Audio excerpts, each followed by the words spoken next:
ഇവിടെ മുഴുവൻ മുസ്ലിങ്ങൾ, മുഴുവൻ ഹിന്ദുക്കൾ, മുഴുവൻ ക്രിസ്ത്യാനികൾ, അങ്ങനെ ആയാൽ ഈ നാട് നന്നാവുമോ? അങ്ങനെ നന്നാവാനാണെങ്കിൽ നമ്മുടെ കുടുംബത്തിനകത്ത് അടിയുണ്ടാവരുതല്ലോ. നമ്മുടെ കുടുംബത്തിൽ 5 മക്കളും അച്ഛനും അമ്മയുണ്ട്. അതിനകത്ത് എന്തായാലും ഹിന്ദുവോ മുസ്ലിമോ ക്രിസ്ത്യാനിയോ ഒരെണ്ണമല്ലേ ഉള്ളൂ. എന്നിട്ട് എന്തിനാ എല്ലാവരും കൂടെ തല തല്ലി പൊട്ടിക്കുന്നത്? ഹിന്ദുവിൻ്റെ ശത്രു മുസ്ലിമല്ല, മുസ്ലിമിൻ്റെ ശത്രു ഹിന്ദു അല്ല, ഇവരുടെ രണ്ടുപേരെ ശത്രു ക്രിസ്ത്യാനിയല്ല. മുസ്ലിമിൻ്റെ ശത്രു കപട മുസ്ലിമാ, കള്ള മുസ്ലിമാ. ഹിന്ദുവിൻ്റെ ശത്രു കപട ഹിന്ദുവാ. യഥാർത്ഥ ഹിന്ദുത്വത്തിൻ്റെ ധാർമ്മികത, അതിൻ്റെ സഹിഷ്ണുത, അതിൻ്റെ വിശാലത ഉൾക്കൊള്ളാൻ കഴിയാത്തവരാ. അതിലെ ദൈവത്തിൻ്റെ ഏത് മതത്തിലായിക്കോട്ടെ, ഹിന്ദു മതത്തിലായിക്കോട്ടെ, ഇസ്ലാം മതത്തിലായിക്കോട്ടെ, ക്രൈസ്തവ മതത്തിലായിക്കോട്ടെ, അവിടെ നിൽക്കുന്നവർ അവരവരുടെ ആത്മാവിനുള്ളിൽ ഭക്തിയുണ്ടോ എന്ന് സ്വയം അന്വേഷിക്കണം. നമ്മൾ എത്ര നീതിപൂർവ്വം മനുഷ്യരോട് പെരുമാറുന്നുണ്ടെന്ന് അന്വേഷിക്കണം. നമ്മുടെ സാന്നിധ്യം കാരണം എത്ര പേർക്ക് സന്തോഷം ഉണ്ടാവുന്നു, വിഷമം ഉണ്ടാവുന്നു എന്നുള്ളതിനെക്കുറിച്ച് നമ്മൾ ആലോചിക്കണം. ഈ പടിഞ്ഞാറുള്ള പൊന്മനയിലെ ഈ കടൽ എത്രയോ മനുഷ്യരുടെ ചിതാഭസ്മം ഏറ്റുവാങ്ങിയിട്ടുണ്ട്. അതിൽ കറുത്തവനും വെളുത്തവനുമുണ്ട്, കുടിലിൽ കിടന്നവനും കൊട്ടാരത്തിൽ കിടന്നവനുമുണ്ട്, സമ്പന്നനും ദരിദ്രനുമുണ്ട്. പക്ഷേ അവനെല്ലാം ഒറ്റ മേൽവിലാസത്തിലാണ് അറിയപ്പെടുന്നത്: പരേതൻ, മരണപ്പെട്ടു പോയവൻ. യഥാർത്ഥത്തിൽ നമ്മൾ ജീവിച്ചിരിക്കുന്നത് ജീവിക്കുന്ന മനുഷ്യരുടെ ലോകത്തിലല്ല, മരിച്ചവരുടെ മനുഷ്യരുടെ മേലെയാണ്. അമ്മയെ ഓർത്തപ്പോഴാണ് കരയുന്നത്. ബലിയിടാൻ തോർത്തുമായി കടൽ തീരത്ത് പോയിട്ട് തിരിച്ചു വരുമ്പോൾ എല്ലാ മനുഷ്യരുടെയും കണ്ണുകൾ നിറഞ്ഞിരിക്കുന്നത് കാണാറുണ്ട്. പക്ഷെ ജീവിച്ചിരിക്കുമ്പോൾ ആ അമ്മയ്ക്ക് ഒരു മിഠായി വാങ്ങിക്കൊടുക്കാൻ നമുക്ക് കഴിഞ്ഞാൽ, ഒരു എന്തെങ്കിലും ഒരു മധുരം വാങ്ങിക്കൊടുക്കാൻ കഴിഞ്ഞാൽ, എന്നിട്ട് പല്ലില്ലാത്ത ആ മോണ കാട്ടി ചിരിക്കുമ്പോൾ അത് നോക്കി ഇരിക്കാൻ നമുക്ക് ഭാഗ്യം കിട്ടുമെങ്കിൽ ആ നിമിഷമാണ് ഏറ്റവും ഭാഗ്യത്തിൻ്റെ നിമിഷം. കാട്ടിൽ മേക്കതിൽ ശ്രീദേവി ക്ഷേത്രത്തിലെ വൃശ്ചികോത്സവവുമായി ബന്ധപ്പെട്ട് നടത്തുന്ന ഈ വൃശ്ചികോത്സവ ഭജന പ്രാർത്ഥനാ പരിപാടിയിൽ 2ാം തവണയാണ് ഞാൻ സംസാരിക്കുന്നത്, പങ്കെടുക്കുന്നത്. ഭക്ഷണം കാത്തു നിൽക്കുന്ന കുറേ മനുഷ്യർ, ഭക്ഷണം കഴിഞ്ഞ് വിശ്രമിക്കുന്ന മറ്റു കുറേ പേർ, ഭജനം പാർക്കുന്ന മറ്റു കുറേ പേർ, വിവിധ ദേശങ്ങളിൽ നിന്ന് ഈ ക്ഷേത്രത്തിലേക്കായിട്ട് എത്തിയിട്ടുള്ള ധാരാളം ഭക്തജനങ്ങളൊക്കെ കൊണ്ട് വളരെ വൈവിധ്യമാർന്ന ഒരു നാടിൻ്റെ, ഒരു ദേശത്തിൻ്റെ എന്നല്ല, ഈ സംസ്ഥാനത്തിൻ്റെ തന്നെ ശ്രദ്ധേയമായ ക്ഷേത്രങ്ങളിൽ ഒന്നായി മാറിയിരിക്കുന്ന ഒരു ക്ഷേത്രമാണ് ഈ കാട്ടിൽ മേക്കതിൽ അമ്പലം. ഞാൻ KMML ജീവനക്കാരനായിരിക്കുമ്പോൾ എനിക്ക് മുമ്പേ ഈ KMML ജോലി ചെയ്തിരുന്ന ജയശങ്കർ സാറൊക്കെ ഈ വേദിയിലുണ്ട്. ഈ ക്ഷേത്രത്തിൻ്റെ വളർച്ച, ഇതിൻ്റെ മാറ്റം വളരെ അടുത്തു നിന്ന് കണ്ട ഒരാളാണ് ഞാനും. ഈ ക്ഷേത്രങ്ങൾ, ദേവാലയങ്ങൾ, അതുപോലെയുള്ള ആരാധനാലയങ്ങളിലൊക്കെയും അതിൻ്റെ നന്മ, അതിൻ്റെ പ്രകാശം, അതിൻ്റെ വളർച്ച മനുഷ്യഹൃദയങ്ങളിലാണ് ഉണ്ടായിത്തീരേണ്ടത്. മനുഷ്യൻ്റെ ജീവിതത്തിലാണ് ആ മാറ്റങ്ങൾ കാണേണ്ടത്. കേവലമായ ആരാധനകളും ചേഷ്ടകളും ബാഹ്യമായ ആചാരങ്ങൾക്കുമൊക്കെ അപ്പുറത്ത് മനുഷ്യജീവിതങ്ങളുടെ സംഘർഷാത്മകത കുറയ്ക്കാൻ, മനസ്സിനെ വളരെ നിഷ്കളങ്കമായ നിസ്വാർത്ഥമായ ഭക്തിയിലൂടെ ശാന്തപ്പെടുത്താൻ, സമാധാനപ്പെടുത്താൻ, അതിനുവേണ്ടി കൂടിയാണ് ഈ ഭജന പാർക്കൽ, ദൈവസന്നിധിയിലേക്ക് എത്തൽ, ഇങ്ങനെയുള്ള കാര്യങ്ങളൊക്കെ. ഈ ക്ഷേത്രങ്ങളുടെയും അതുപോലെ തന്നെ മറ്റ് ആരാധനാലയങ്ങളുടെയും ഒക്കെ ബാഹുല്യം കൂടുന്നത് പോലെ തന്നെ അതുകൊണ്ടുണ്ടായിത്തീരേണ്ട ഫലങ്ങൾ, മാറ്റങ്ങൾ ഉണ്ടാകുന്നുണ്ടോ എന്ന ഒരു സത്യസന്ധമായ അന്വേഷണത്തിലേക്ക് നാം നീങ്ങുമ്പോൾ പലപ്പോഴും അതിൽ നമുക്ക് നിരാശ തോന്നാറുണ്ട്.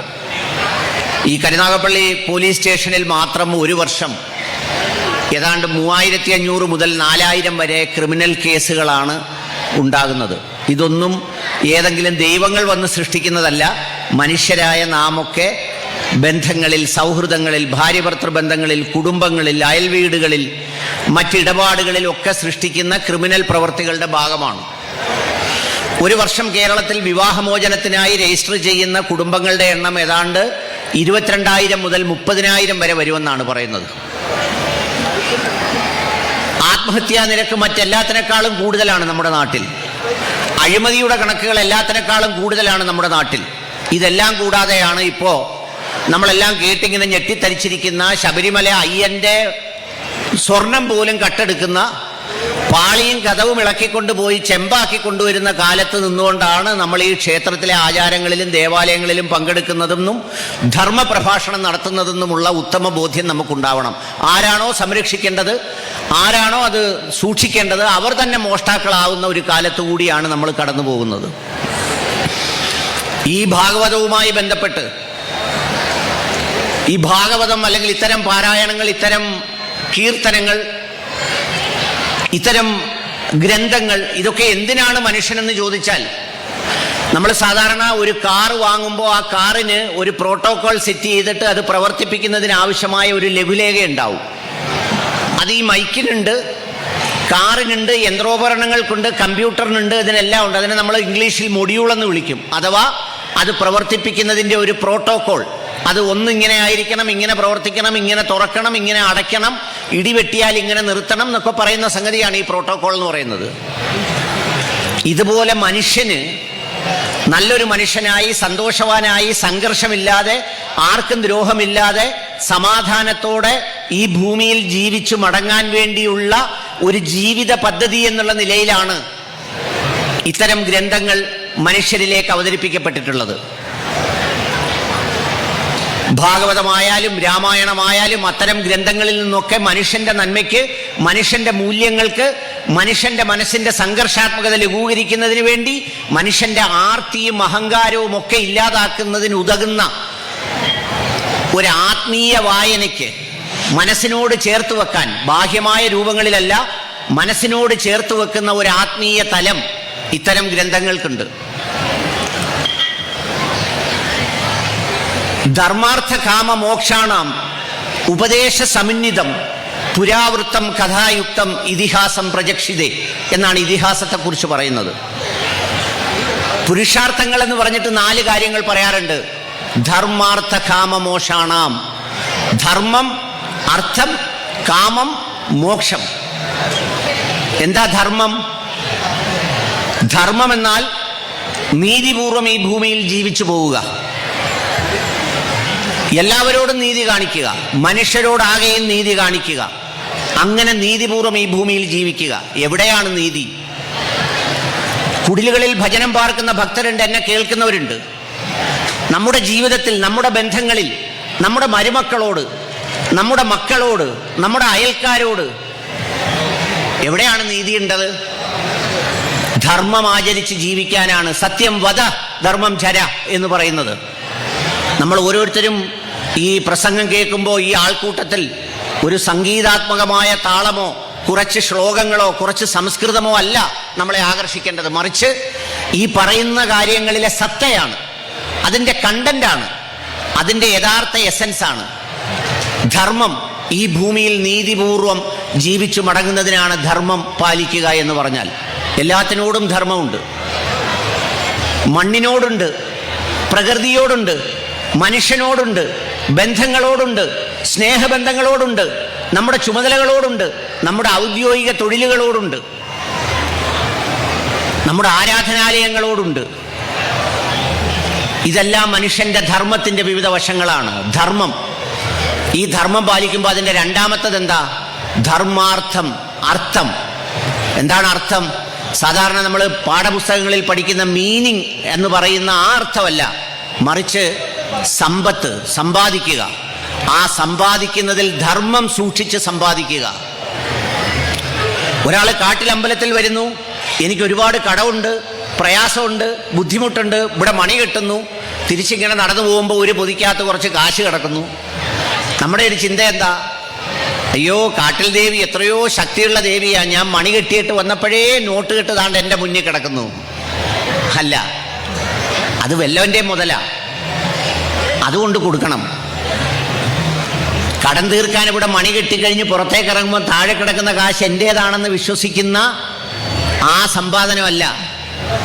ദേവാലയങ്ങൾ കൈകാര്യം ചെയ്യുമ്പോൾ അയ്യൻ അറിയില്ല, ശബരിമല അയ്യപ്പൻ അറിയില്ല. അതുകൊണ്ട് ഇവിടെ എന്തിനാ സ്വർണം, ഇവിടെ ചെമ്പ് മതി, പിത്തള മതി എന്ന് തീരുമാനിക്കുന്ന കള്ളം, അതിലൂടെ സമ്പാദിക്കുന്ന ധനം, അത് അപകടമാണ്. ധർമ്മം പാലിച്ചു വേണം അർത്ഥത്തെ കൈകാര്യം ചെയ്യാൻ, സമ്പത്തിനെ കൈകാര്യം ചെയ്യാൻ. അല്ലാത്തത് വിട്ടുകളയണം. എല്ലാ ദിവസവും ഞാൻ രാവിലെ നടക്കാൻ പോകുമ്പോൾ എൻ്റെ അടുത്ത് പുലിയംകുളങ്ങര ക്ഷേത്രം എന്ന് പറയുന്നൊരു ക്ഷേത്രമുണ്ട്. അവിടെ രാവിലെ റെക്കോർഡ് ഇടാറുണ്ട്. ആ റെക്കോർഡിൽ ജ്ഞാനപ്പാനെ ഇങ്ങനെ കേൾക്കാം, പൂന്താനത്തിൻ്റെ കണ്ടു കണ്ടങ്ങിരിക്കും ജനത്തിന്. എല്ലാവരും കേൾക്കുന്നുണ്ട്. നമ്മളൊന്നും കേൾക്കുന്നതിനൊരു കുറവില്ല. മൊബൈൽ ഫോൺ തുറന്നാൽ ധർമ്മപ്രഭാഷണം, മൈക്കിനകത്തൂടെ മുഴുവൻ ധർമ്മപ്രഭാഷണം, പാട്ട്, കീർത്തനങ്ങൾ എല്ലാം ഉണ്ട്. ആര് ബോധവൽക്കരിക്കുന്നു എന്ന് ചോദിച്ചാൽ മൈക്രോ ഓപ്പറേറ്റർ പോലും ശ്രദ്ധിക്കുന്നില്ല. അമ്പലങ്ങളിൽ സപ്താഹം നടക്കാറുണ്ട്, വേദങ്ങൾ പാരായണം ചെയ്യാറുണ്ട്. അവിടെ എപ്പോഴും തെള്ളു വരുന്നത് എപ്പോഴാ? ഉച്ചയ്ക്കാ, അന്നദാനത്തിൻ്റെ സമയത്താ. ബാക്കി എല്ലാ സമയത്തും അവിടെ പാടിക്കൊണ്ടിരിക്കുക. ആർക്കു വേണ്ടിയാ പാടുന്നത്? ആ പാടുന്നവരുടെ ഉപജീവനത്തിന് വേണ്ടിയും ആ മൈക്ക് ഓപ്പറേറ്റ് ചെയ്യുന്നവരുടെ ഉപജീവനത്തിന് വേണ്ടിയും. സമ്പാദിക്കുമ്പോൾ വളരെ ശ്രദ്ധയോടെ സമ്പാദിക്കണം. അങ്ങനെ സമ്പാദിച്ചില്ലെങ്കിൽ എന്ത് സംഭവിക്കുമെന്ന് ചോദിച്ചാൽ നമുക്കും അനുഭവിക്കാൻ പറ്റൂല, അടുത്ത തലമുറയ്ക്കും അനുഭവിക്കാൻ പറ്റൂല. ധർമാർത്ഥം കാമമോക്ഷാണാം, 4 കാര്യങ്ങളാണ് പുരുഷാർത്ഥങ്ങളിൽ പറയുന്നത്. ധർമ്മം, അർത്ഥം, കാമം. കാമം എന്താ? കാമം കേവല ലൈംഗിക വികാരം മാത്രമല്ല കാമം എന്ന് പറയുന്നത്, അല്ലെങ്കിൽ അതിനെയല്ല ഉദ്ദേശിക്കുന്നത്. നമ്മുടെ പഞ്ചേന്ദ്രിയങ്ങൾ കൊണ്ട് അനുഭവിച്ചറിയുന്ന ചുറ്റുപാട്, പ്രകൃതി. നമ്മളെ ഏറ്റവും കൂടുതൽ കബളിപ്പിക്കുന്നത് നമ്മുടെ പഞ്ചേന്ദ്രിയങ്ങളാണ്. കാണുന്നതിൽ സൗന്ദര്യം തോന്നും, കേൾക്കുന്നതിൽ ഇഷ്ടം തോന്നും, കാണുന്നത് കാശാണെന്നറിയുമ്പോൾ ആഗ്രഹം തോന്നും, കേൾക്കുന്നത് ആരുടെയെങ്കിലും കൊതിയും നുണയുമാണെന്ന് കേൾക്കുമ്പോൾ വലിയ സന്തോഷം തോന്നും. എന്നാൽ ഇച്ചിരൂടെ പറഞ്ഞോളാൻ പറയും. അമ്മായി അമ്മ അങ്ങോട്ട് പോകാനിരിക്കുക, അയൽ വീട്ടുകാരും മരുമോളുടെ അടുത്ത് പറഞ്ഞു കൊടുക്കാൻ അമ്മായി അമ്മയുടെ കുറ്റം, ഭയങ്കര സന്തോഷം. ഏതെങ്കിലും മരുമക്കളുടെ ബന്ധുക്കൾ വന്ന് അമ്മായി അമ്മയോട് ഈ മരുമക്കളുടെ കുറ്റം പറഞ്ഞു കൊടുത്താൽ എന്തോ ഒരു സന്തോഷം. എന്താ? നമ്മുടെ പഞ്ചേന്ദ്രിയങ്ങളാണ് നമ്മളെ ഏറ്റവും കൂടുതൽ കബളിപ്പിക്കപ്പെടുന്നത്. അപ്പം എന്താ വേണ്ടത്? ധർമ്മം പാലിച്ചു വേണം അർത്ഥം സമ്പാദിക്കാൻ, ധർമ്മം പാലിച്ചു വേണം ധനം സമ്പാദിക്കാൻ. പിന്നെയോ നമ്മുടെ ഈ പഞ്ചേന്ദ്രിയങ്ങളുടെ ആ ഉപയോഗം, അതിൻ്റെ പ്രയോഗം, അതിലും വേണം ധർമ്മം. ഇതെല്ലാം സാധ്യമാകുമ്പോൾ നമ്മൾ എന്തായിത്തീരുന്നു? നമുക്ക് മോക്ഷം കൈവരുന്നു, നമ്മുടെ മനസ്സ് ശുദ്ധമാകുന്നു. നമ്മളിപ്പോൾ ഇവിടെ ഭജന ഇരിക്കുന്നു 12 ദിവസം. ഈ ഭജനം ഇരുന്ന് നമ്മൾ മടങ്ങിപ്പോകുമ്പോൾ നമ്മുടെ മനസ്സിൽ ഒരു സമാധാനം, ഒരു സ്വസ്ഥത, ഒരു ശാന്തി, ഒരു പുതിയ മനുഷ്യനായി തീരാനുള്ള ആഗ്രഹം, അത്രയുമെങ്കിലും നമുക്കുണ്ടായില്ലെങ്കിൽ വെറുതെ വന്ന് നമ്മൾ സമയം കളഞ്ഞിട്ട് പോകുന്നതിന് തുല്യമാണിത്. ഈ ഭക്തി എന്ന് പറയുന്ന വാക്കുണ്ടല്ലോ, അതിന്ന് ഏറ്റവും വലിയ വിൽപ്പന ചരക്കാണ്. ഈ ധർമാർത്ഥ കാമ മോക്ഷാണാം ഉപദേശ സമന്വിതം പുരാവൃത്തം കഥായുക്തം ഇതിഹാസം പ്രദക്ഷിതേ എന്ന് പറയുന്നത്, ഇതിഹാസങ്ങളൊക്കെയും മനുഷ്യന് കഥകളിലൂടെ, ചരിത്രങ്ങളിലൂടെയൊക്കെ ഈ ധർമാർത്ഥ കാമ മോക്ഷമാണ് പറഞ്ഞു കൊടുക്കുന്നത്. അതാണ് നമ്മൾ ഉൾക്കൊള്ളേണ്ടത്, അതാണ് നമ്മൾ പഠിക്കേണ്ടത്. ഈ ഭക്തി ഇന്ന് പലതരത്തിലുള്ള ഭക്തിയുണ്ട്.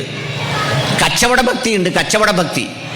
അതായത് ശബരിമലയ്ക്ക് പോകുന്ന സാധനങ്ങൾ വിൽക്കുന്ന കടയിൽ നിൽക്കുന്ന ആളുകൾ ഒരു കറുത്ത വസ്ത്രം ധരിച്ച് ദേഹം മുഴുവൻ കുറിയൊക്കെ തൊട്ട് നിൽക്കും. എന്തിനാ? കണ്ടാൽ ഞാനൊരു വലിയ അയ്യപ്പ ഭക്തനാണെന്ന് തോന്നണം, എല്ലാവരും എൻ്റെ കടയിൽ നിന്ന് ഈ സാധനം വാങ്ങണം, ഈ വാങ്ങുന്നവൻ്റെ കരളും കൂമ്പും കിഡ്നിയും എല്ലാം കണ്ടിച്ചെടുക്കുന്ന പോലത്തെ വിലയിട്ട് ഞാൻ സാധനം വിൽക്കും. ഇത് കച്ചവട ഭക്തി. പിന്നെ പ്രകടന ഭക്തിയുണ്ട്. ചിലർ നേരം വെളുത്താൽ രാവിലെ മുതൽ ദൈവമേ ദൈവമേ, പള്ളിയിൽ പോകുന്നവരാണെങ്കിൽ പള്ളിയിൽ അങ്ങ് കമന്ന് കിടക്കുക. രാത്രി പള്ളി അടയ്ക്കുമ്പോൾ പുള്ളിയെ പിടിച്ച് പൊക്കിയിട്ടാണ് പള്ളി അടയ്ക്കുന്നത്. പക്ഷേ അവൻ്റെ അടുത്ത് അടുക്കാനൊക്കത്തില്ല. അവൻ നടന്നു പോകുന്ന വഴിയിലൂടെ നടന്നു പോയാൽ കറണ്ട് അടിച്ച് വീഴുന്ന പോലെ മറിഞ്ഞു വീണങ്ങ് മരിക്കും. ഞാനിതൊക്കെ പറയുമ്പോൾ ചിലർ ചിരിക്കുന്നുണ്ട്. കാരണം അവർക്ക് ഓർമ്മ വരുന്നുണ്ട്, ഇത് ഞങ്ങളുടെ അമ്മാവനാണല്ലോ, ഇത് ഞങ്ങളുടെ കൊച്ചച്ഛനാണല്ലോ, ഇത് ഞങ്ങളുടെ അപ്പച്ചേപ്പനാണല്ലോ, ഇത് ഞങ്ങളുടെ അയലത്തുള്ള ആളാണല്ലോ. കച്ചവട ഭക്തി, പ്രകടന ഭക്തി. പിന്നെ കപടഭക്തി. കപടഭക്തി നമ്മളിപ്പോൾ കണ്ടില്ലേ, ശബരിമലയിലെ പോറ്റിയുടെ ഭക്തി. പോറ്റി ഈ സാധനം മോഷ്ടിച്ച് എല്ലാ വീടുകളിലും കൊണ്ടുവന്ന് കാശുള്ളവർക്ക് വീട്ടിൽ വെച്ച് പൂജ നടത്തി കൊടുത്ത്.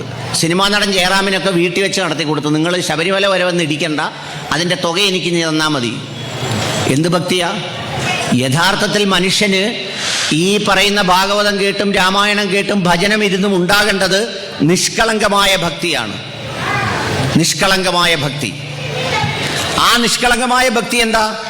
ആ നിഷ്കളങ്കമായ ഭക്തി വളരെ വ്യത്യസ്തമാണ്. അദ്വിഷ്ട സർവഭൂതാനാം മൈത്രേ കരുണ സർവജ നിർമ്മമോ നിരഹങ്കാര സമദുഃഖ സുഖക്ഷിതേ. അതായത് എല്ലാത്തിനോടുമുള്ള, എല്ലാത്തിനും നന്മയുണ്ടാകട്ടെ, എല്ലാത്തിനും ഗുണമുണ്ടാകട്ടെ, എല്ലാം നന്നായിരിക്കട്ടെ എന്ന് പറയുന്ന ഒരു മനസ്സിൻ്റെ ഭാവം, എല്ലാവരോടും കരുണ കാണിക്കുന്ന ഒരു മനസ്സിൻ്റെ ഭാവം, എല്ലാവരോടും ക്ഷമിക്കുന്ന ഒരു മനസ്സിൻ്റെ ഭാവം, ഇതൊക്കെയാണ് നിഷ്കളങ്കമായ ഭക്തിയുടെ ഏറ്റവും പ്രധാനപ്പെട്ട ലക്ഷണങ്ങൾ. ഇതൊക്കെ എത്ര മനുഷ്യർക്കുണ്ട്? ചിലരൊക്കെ വെറും നിസ്സാര കാര്യത്തിന് തമ്മിൽ പിണങ്ങി സുഹൃത്തുക്കളാണ്. പിന്നെ ചില വീടുകളിലാണെങ്കിൽ പിണങ്ങിയിട്ട് പറയുന്നത് എന്താണെന്നറിയോ? മരിച്ചു പോയാൽ പോലും കാണിക്കരുത്. ഈ അടുത്ത സമയത്ത് 2 സംഭവങ്ങൾ ഇതിൻ്റെ പരിസരത്ത് തന്നെ കാണാനിടയായി. ഞാനിതിൻ്റെ പരിസരത്തുള്ള ആളായതുകൊണ്ട്. ഒരാൾ അനാഥ മന്ദിരത്തിൽ കിടന്ന് മരിച്ചു. ആരും നോക്കാനും കാണാനും ഇല്ലായിരുന്നു. അത് കഴിഞ്ഞ് പുള്ളിയെ വീട്ടിൽ കൊണ്ടുവന്നിട്ട് പിന്നെ ഒരുപാട് കർമ്മങ്ങൾ, വളരെ സമൃദ്ധമായ സഞ്ചയനം. അപ്പം ഞാൻ മനസ്സുകൊണ്ട് ഓർത്തു, ഈ ഇത്രയും വലിയ ആളുകളും ബന്ധുക്കളും സഞ്ചയനം നടത്താൻ ആളുമൊക്കെ ഉണ്ടെങ്കിൽ ഈ മനുഷ്യൻ ആരുടെയെങ്കിലും ഒരു വീട്ടിൽ കിടന്ന് മരിക്കാൻ ഒന്ന് അനുവദിച്ചിരുന്നെങ്കിൽ എത്രയോ നല്ലായിരുന്നു.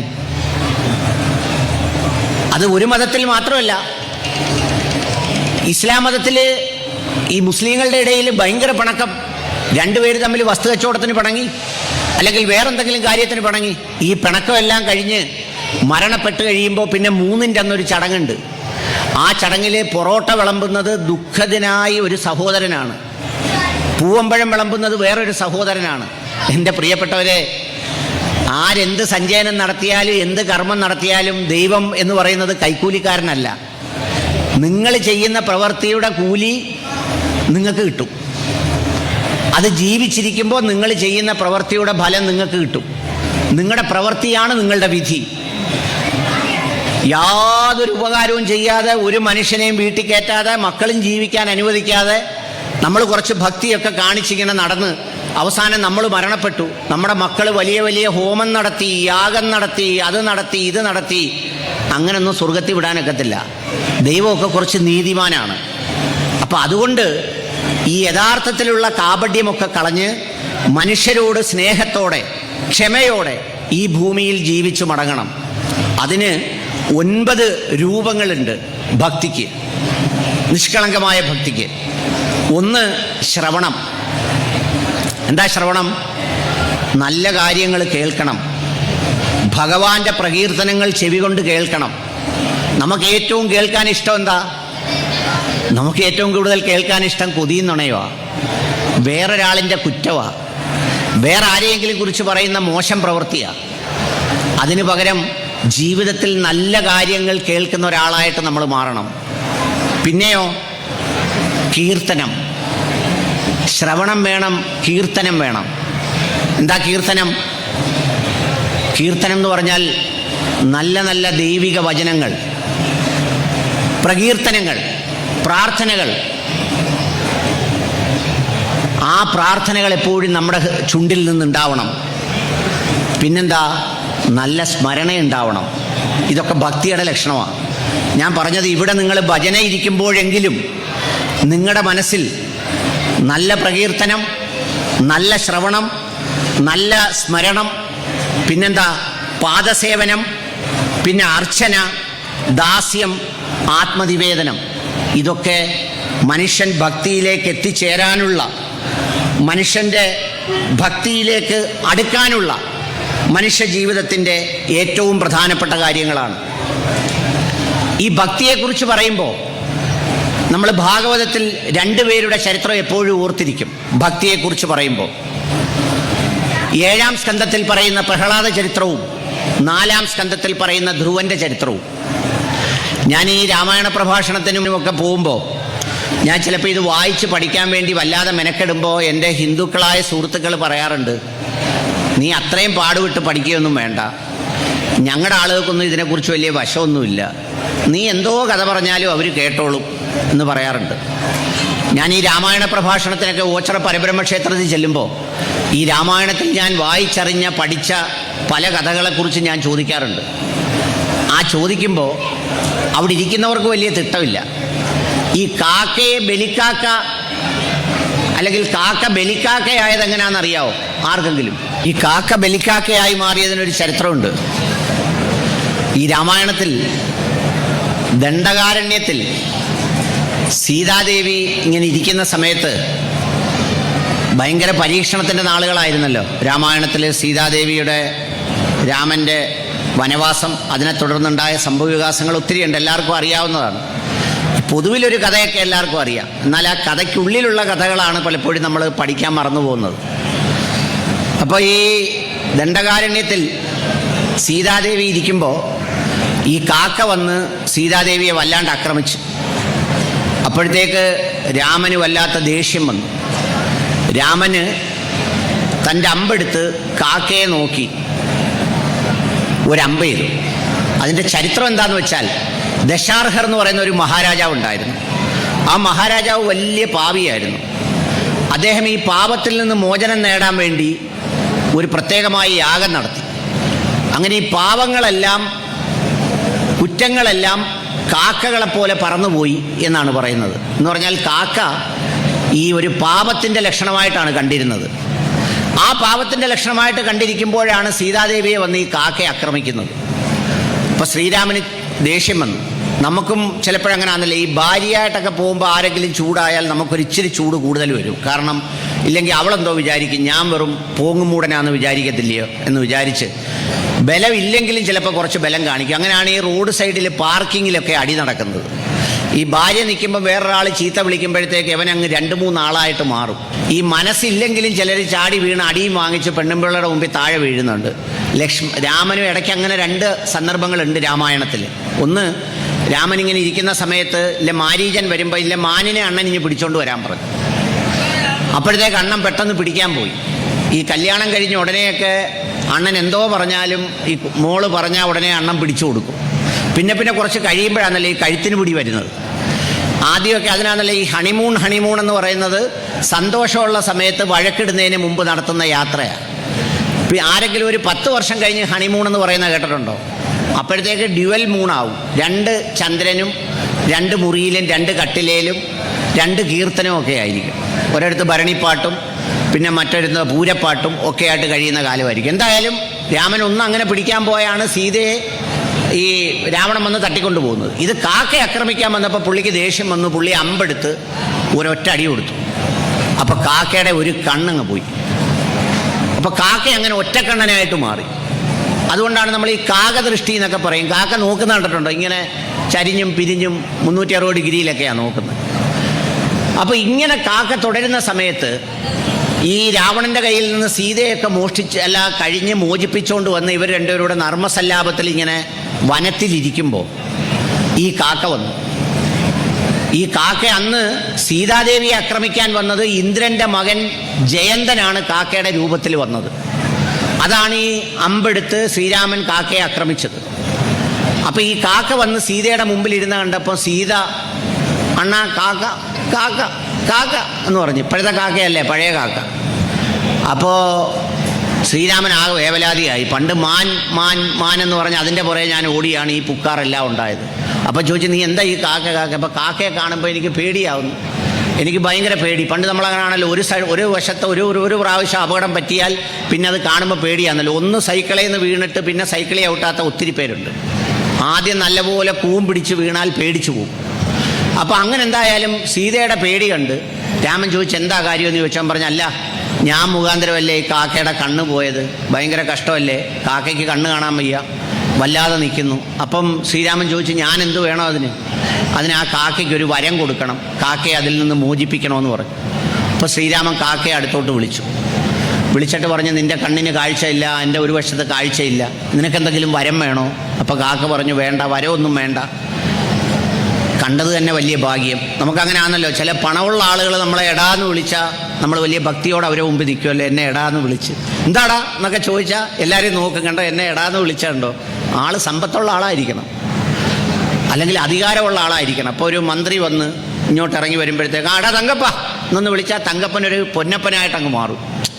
ആ ഒരു വിളി മതി, മനസ്സിലായോ പറഞ്ഞു. അപ്പോൾ അങ്ങനെ കാക്കയ്ക്ക് അങ്ങ് നിർവൃതിയായി. അപ്പോൾ പറഞ്ഞ് അതൊന്നും പോരാ, നിന്റെ ആ കാണാത്ത ഒറ്റ കണ്ണുകൊണ്ട് നീ എല്ലാം കാണണം എന്ന് മാത്രമല്ല, നിന്നെ സർവ്വപാപത്തിൽ നിന്ന് ഞാൻ മോചിപ്പിച്ചിരിക്കുന്നു. ഇനി മുതൽ ആരെങ്കിലും മരണപ്പെട്ടാൽ അവരുടെ പിതൃക്കൾക്ക് പുണ്യം ലഭിക്കുന്നതിന് നീ ഭക്ഷണം കഴിച്ചാൽ മതിയാവുന്നതാണ്. അങ്ങനെയാണ് കാക്ക ബലിക്കാക്കയായി മാറിയത്. ഇതൊന്നും അറിയാതാണ് ആ ചോറ് വാരിയിട്ട് കൊടുത്തിട്ട് ഇങ്ങനെ കൈയടിച്ച് വിളിക്കുന്നത്. അതാ ഞാൻ നേരത്തെ പറഞ്ഞത്, ഈ എന്താ പറയുന്നത്, ഇതിന് എല്ലാത്തിനും നമ്മൾ ഹൈന്ദവ ഇതിഹാസങ്ങൾ വായിച്ചു പോകുമ്പോൾ എല്ലാത്തിനും അതുപോലെ വളരെ ഗൗരവമായ കഥകളുണ്ട്. ഭക്തിയെക്കുറിച്ച് പറയുമ്പോൾ രണ്ട് പ്രധാനപ്പെട്ട ആളുകളെക്കുറിച്ച് ഭാഗവതം പറയുന്നുണ്ട്. ഒന്ന് പ്രഹ്ലാദൻ. പ്രഹ്ലാദൻ്റെ അചഞ്ചലമായ ഭക്തി, അചഞ്ചലമായ വിശ്വാസം. പ്രഹ്ലാദൻ്റെ ഹിരണ്യകശിപു എന്ന് പറയുന്ന ദുഷ്ടനായ അച്ഛൻ്റെ മകനാണ് പ്രഹ്ലാദൻ. ഞാൻ പറഞ്ഞില്ലേ, ഈ ഇതിഹാസങ്ങളിലെ കഥയ്ക്കെല്ലാം ഒരു പ്രത്യേകതയുള്ളത്, ഇത്രയും ദുഷ്ടനായ ഒരു അച്ഛന് ഒരു നല്ല മകൻ പിറന്നു. നമ്മളൊക്കെ ഏതെങ്കിലും ഒരച്ഛന് ഒരു നല്ല മോനുണ്ടായാൽ അവൻ നല്ലതായി ജീവിക്കാൻ നമ്മൾ തന്നെ സമ്മതിക്കത്തില്ല.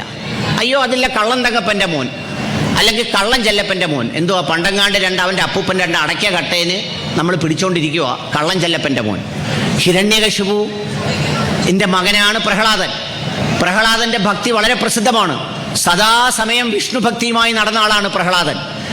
പ്രഹ്ലാദനെ ഉപദ്രവിക്കാൻ സ്വന്തം പിതാവ് തന്നെ പലതവണ ശ്രമിച്ചു. അവസാനം ഒരു രക്ഷയുമില്ലാതെ ഹിരണ്യകശിപുവിനെ വിഷ്ണു തന്നെ ഒരു നരസിംഹാവതാരമായി വന്ന് കൊല്ലുന്ന കഥയുണ്ട്. അതുപോലെ ഭക്തിയുടെ കാര്യത്തിൽ വേറിട്ടുള്ള ആളാണ് ധ്രുവൻ. ഈ കാക്കയുടെ കാര്യം പറഞ്ഞതുപോലെ ധ്രുവ നക്ഷത്രം എന്ന് പറയുന്ന ഒരു നക്ഷത്രമുണ്ട്, നിങ്ങളൊക്കെ കേട്ടിട്ടുണ്ടാവും. ധ്രുവ നക്ഷത്രം. എങ്ങനെയാണ് ഈ ധ്രുവ നക്ഷത്രം ഉണ്ടായത്? എന്താണ് ധ്രുവന്റെ കഥ?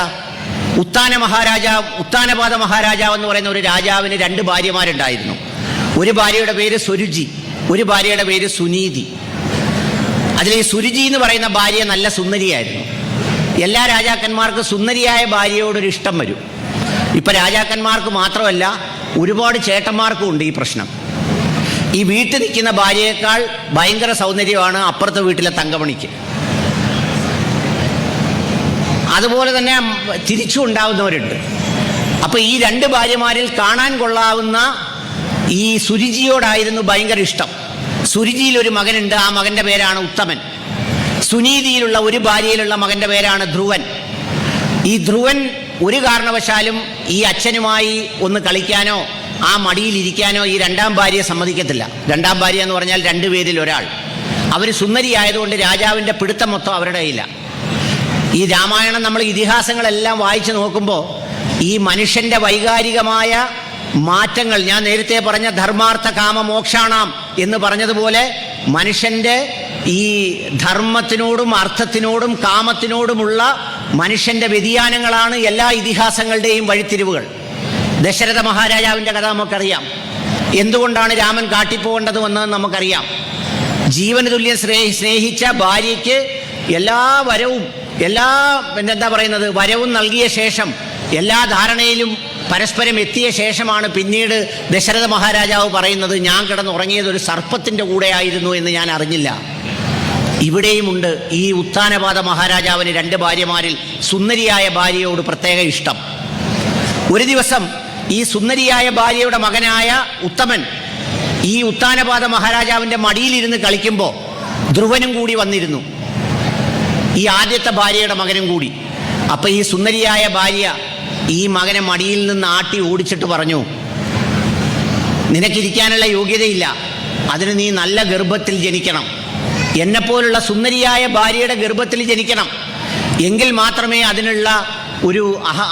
അതിനുള്ള അവകാശം നിനക്കുള്ളൂ എന്ന് പറഞ്ഞു. അതുകൊണ്ട് നീ ഒരു കാര്യം ചെയ്യ്, വിഷ്ണുവിനെ പ്രാർത്ഥിച്ച് എൻ്റെ ഗർഭത്തിൽ ജനിക്കാൻ നോക്കാൻ ധ്രുവനോട് പറഞ്ഞു. ധ്രുവന് വല്ലാത്ത വേദനയായി. ധ്രുവൻ ചെന്ന് അമ്മയോട് പറഞ്ഞു, അമ്മേ എൻ്റെ കുഞ്ഞമ്മ ഇങ്ങനെ പറഞ്ഞു. അപ്പോൾ അമ്മയ്ക്കും വലിയ സങ്കടമായി. 5 വയസ്സുള്ള ധ്രുവൻ ആവശ്യപ്പെട്ടു, എനിക്ക് തപസ്സനുഷ്ഠിക്കണം, എനിക്ക് വിഷ്ണുവിനെ പ്രസാദിപ്പിച്ച് വരം നേടണം. ധ്രുവൻ അമ്മയോട് ആവശ്യപ്പെട്ടു. മനസ്സില്ലാ മനസ്സോട് 5 വയസ്സുകാരനെ ഈ പറയുന്ന വനവാസത്തിന് പോകാൻ അനുവദിച്ചു. തപസ്സനുഷ്ഠിക്കാൻ കാട്ടിൽ പോയി. പോയ വഴിയിൽ നാരദ മഹർഷിയെ കണ്ടു. നാരദ മഹർഷി ചൊല്ലേണ്ട മന്ത്രങ്ങൾ പറഞ്ഞു കൊടുത്തു. ഈ ധ്രുവൻ, ഞാൻ ചുരുക്കി പറയുക സമയമില്ലാത്തതുകൊണ്ട്, യമുനാ നദിയിൽ കുളിച്ച് മധുവനത്തിൽ തപസ്സനുഷ്ഠിച്ചു.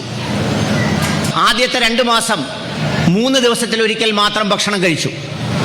പിന്നത്തെ 3 മാസം 6 ദിവസത്തിലൊരിക്കൽ മാത്രം ഭക്ഷണം കഴിച്ചു.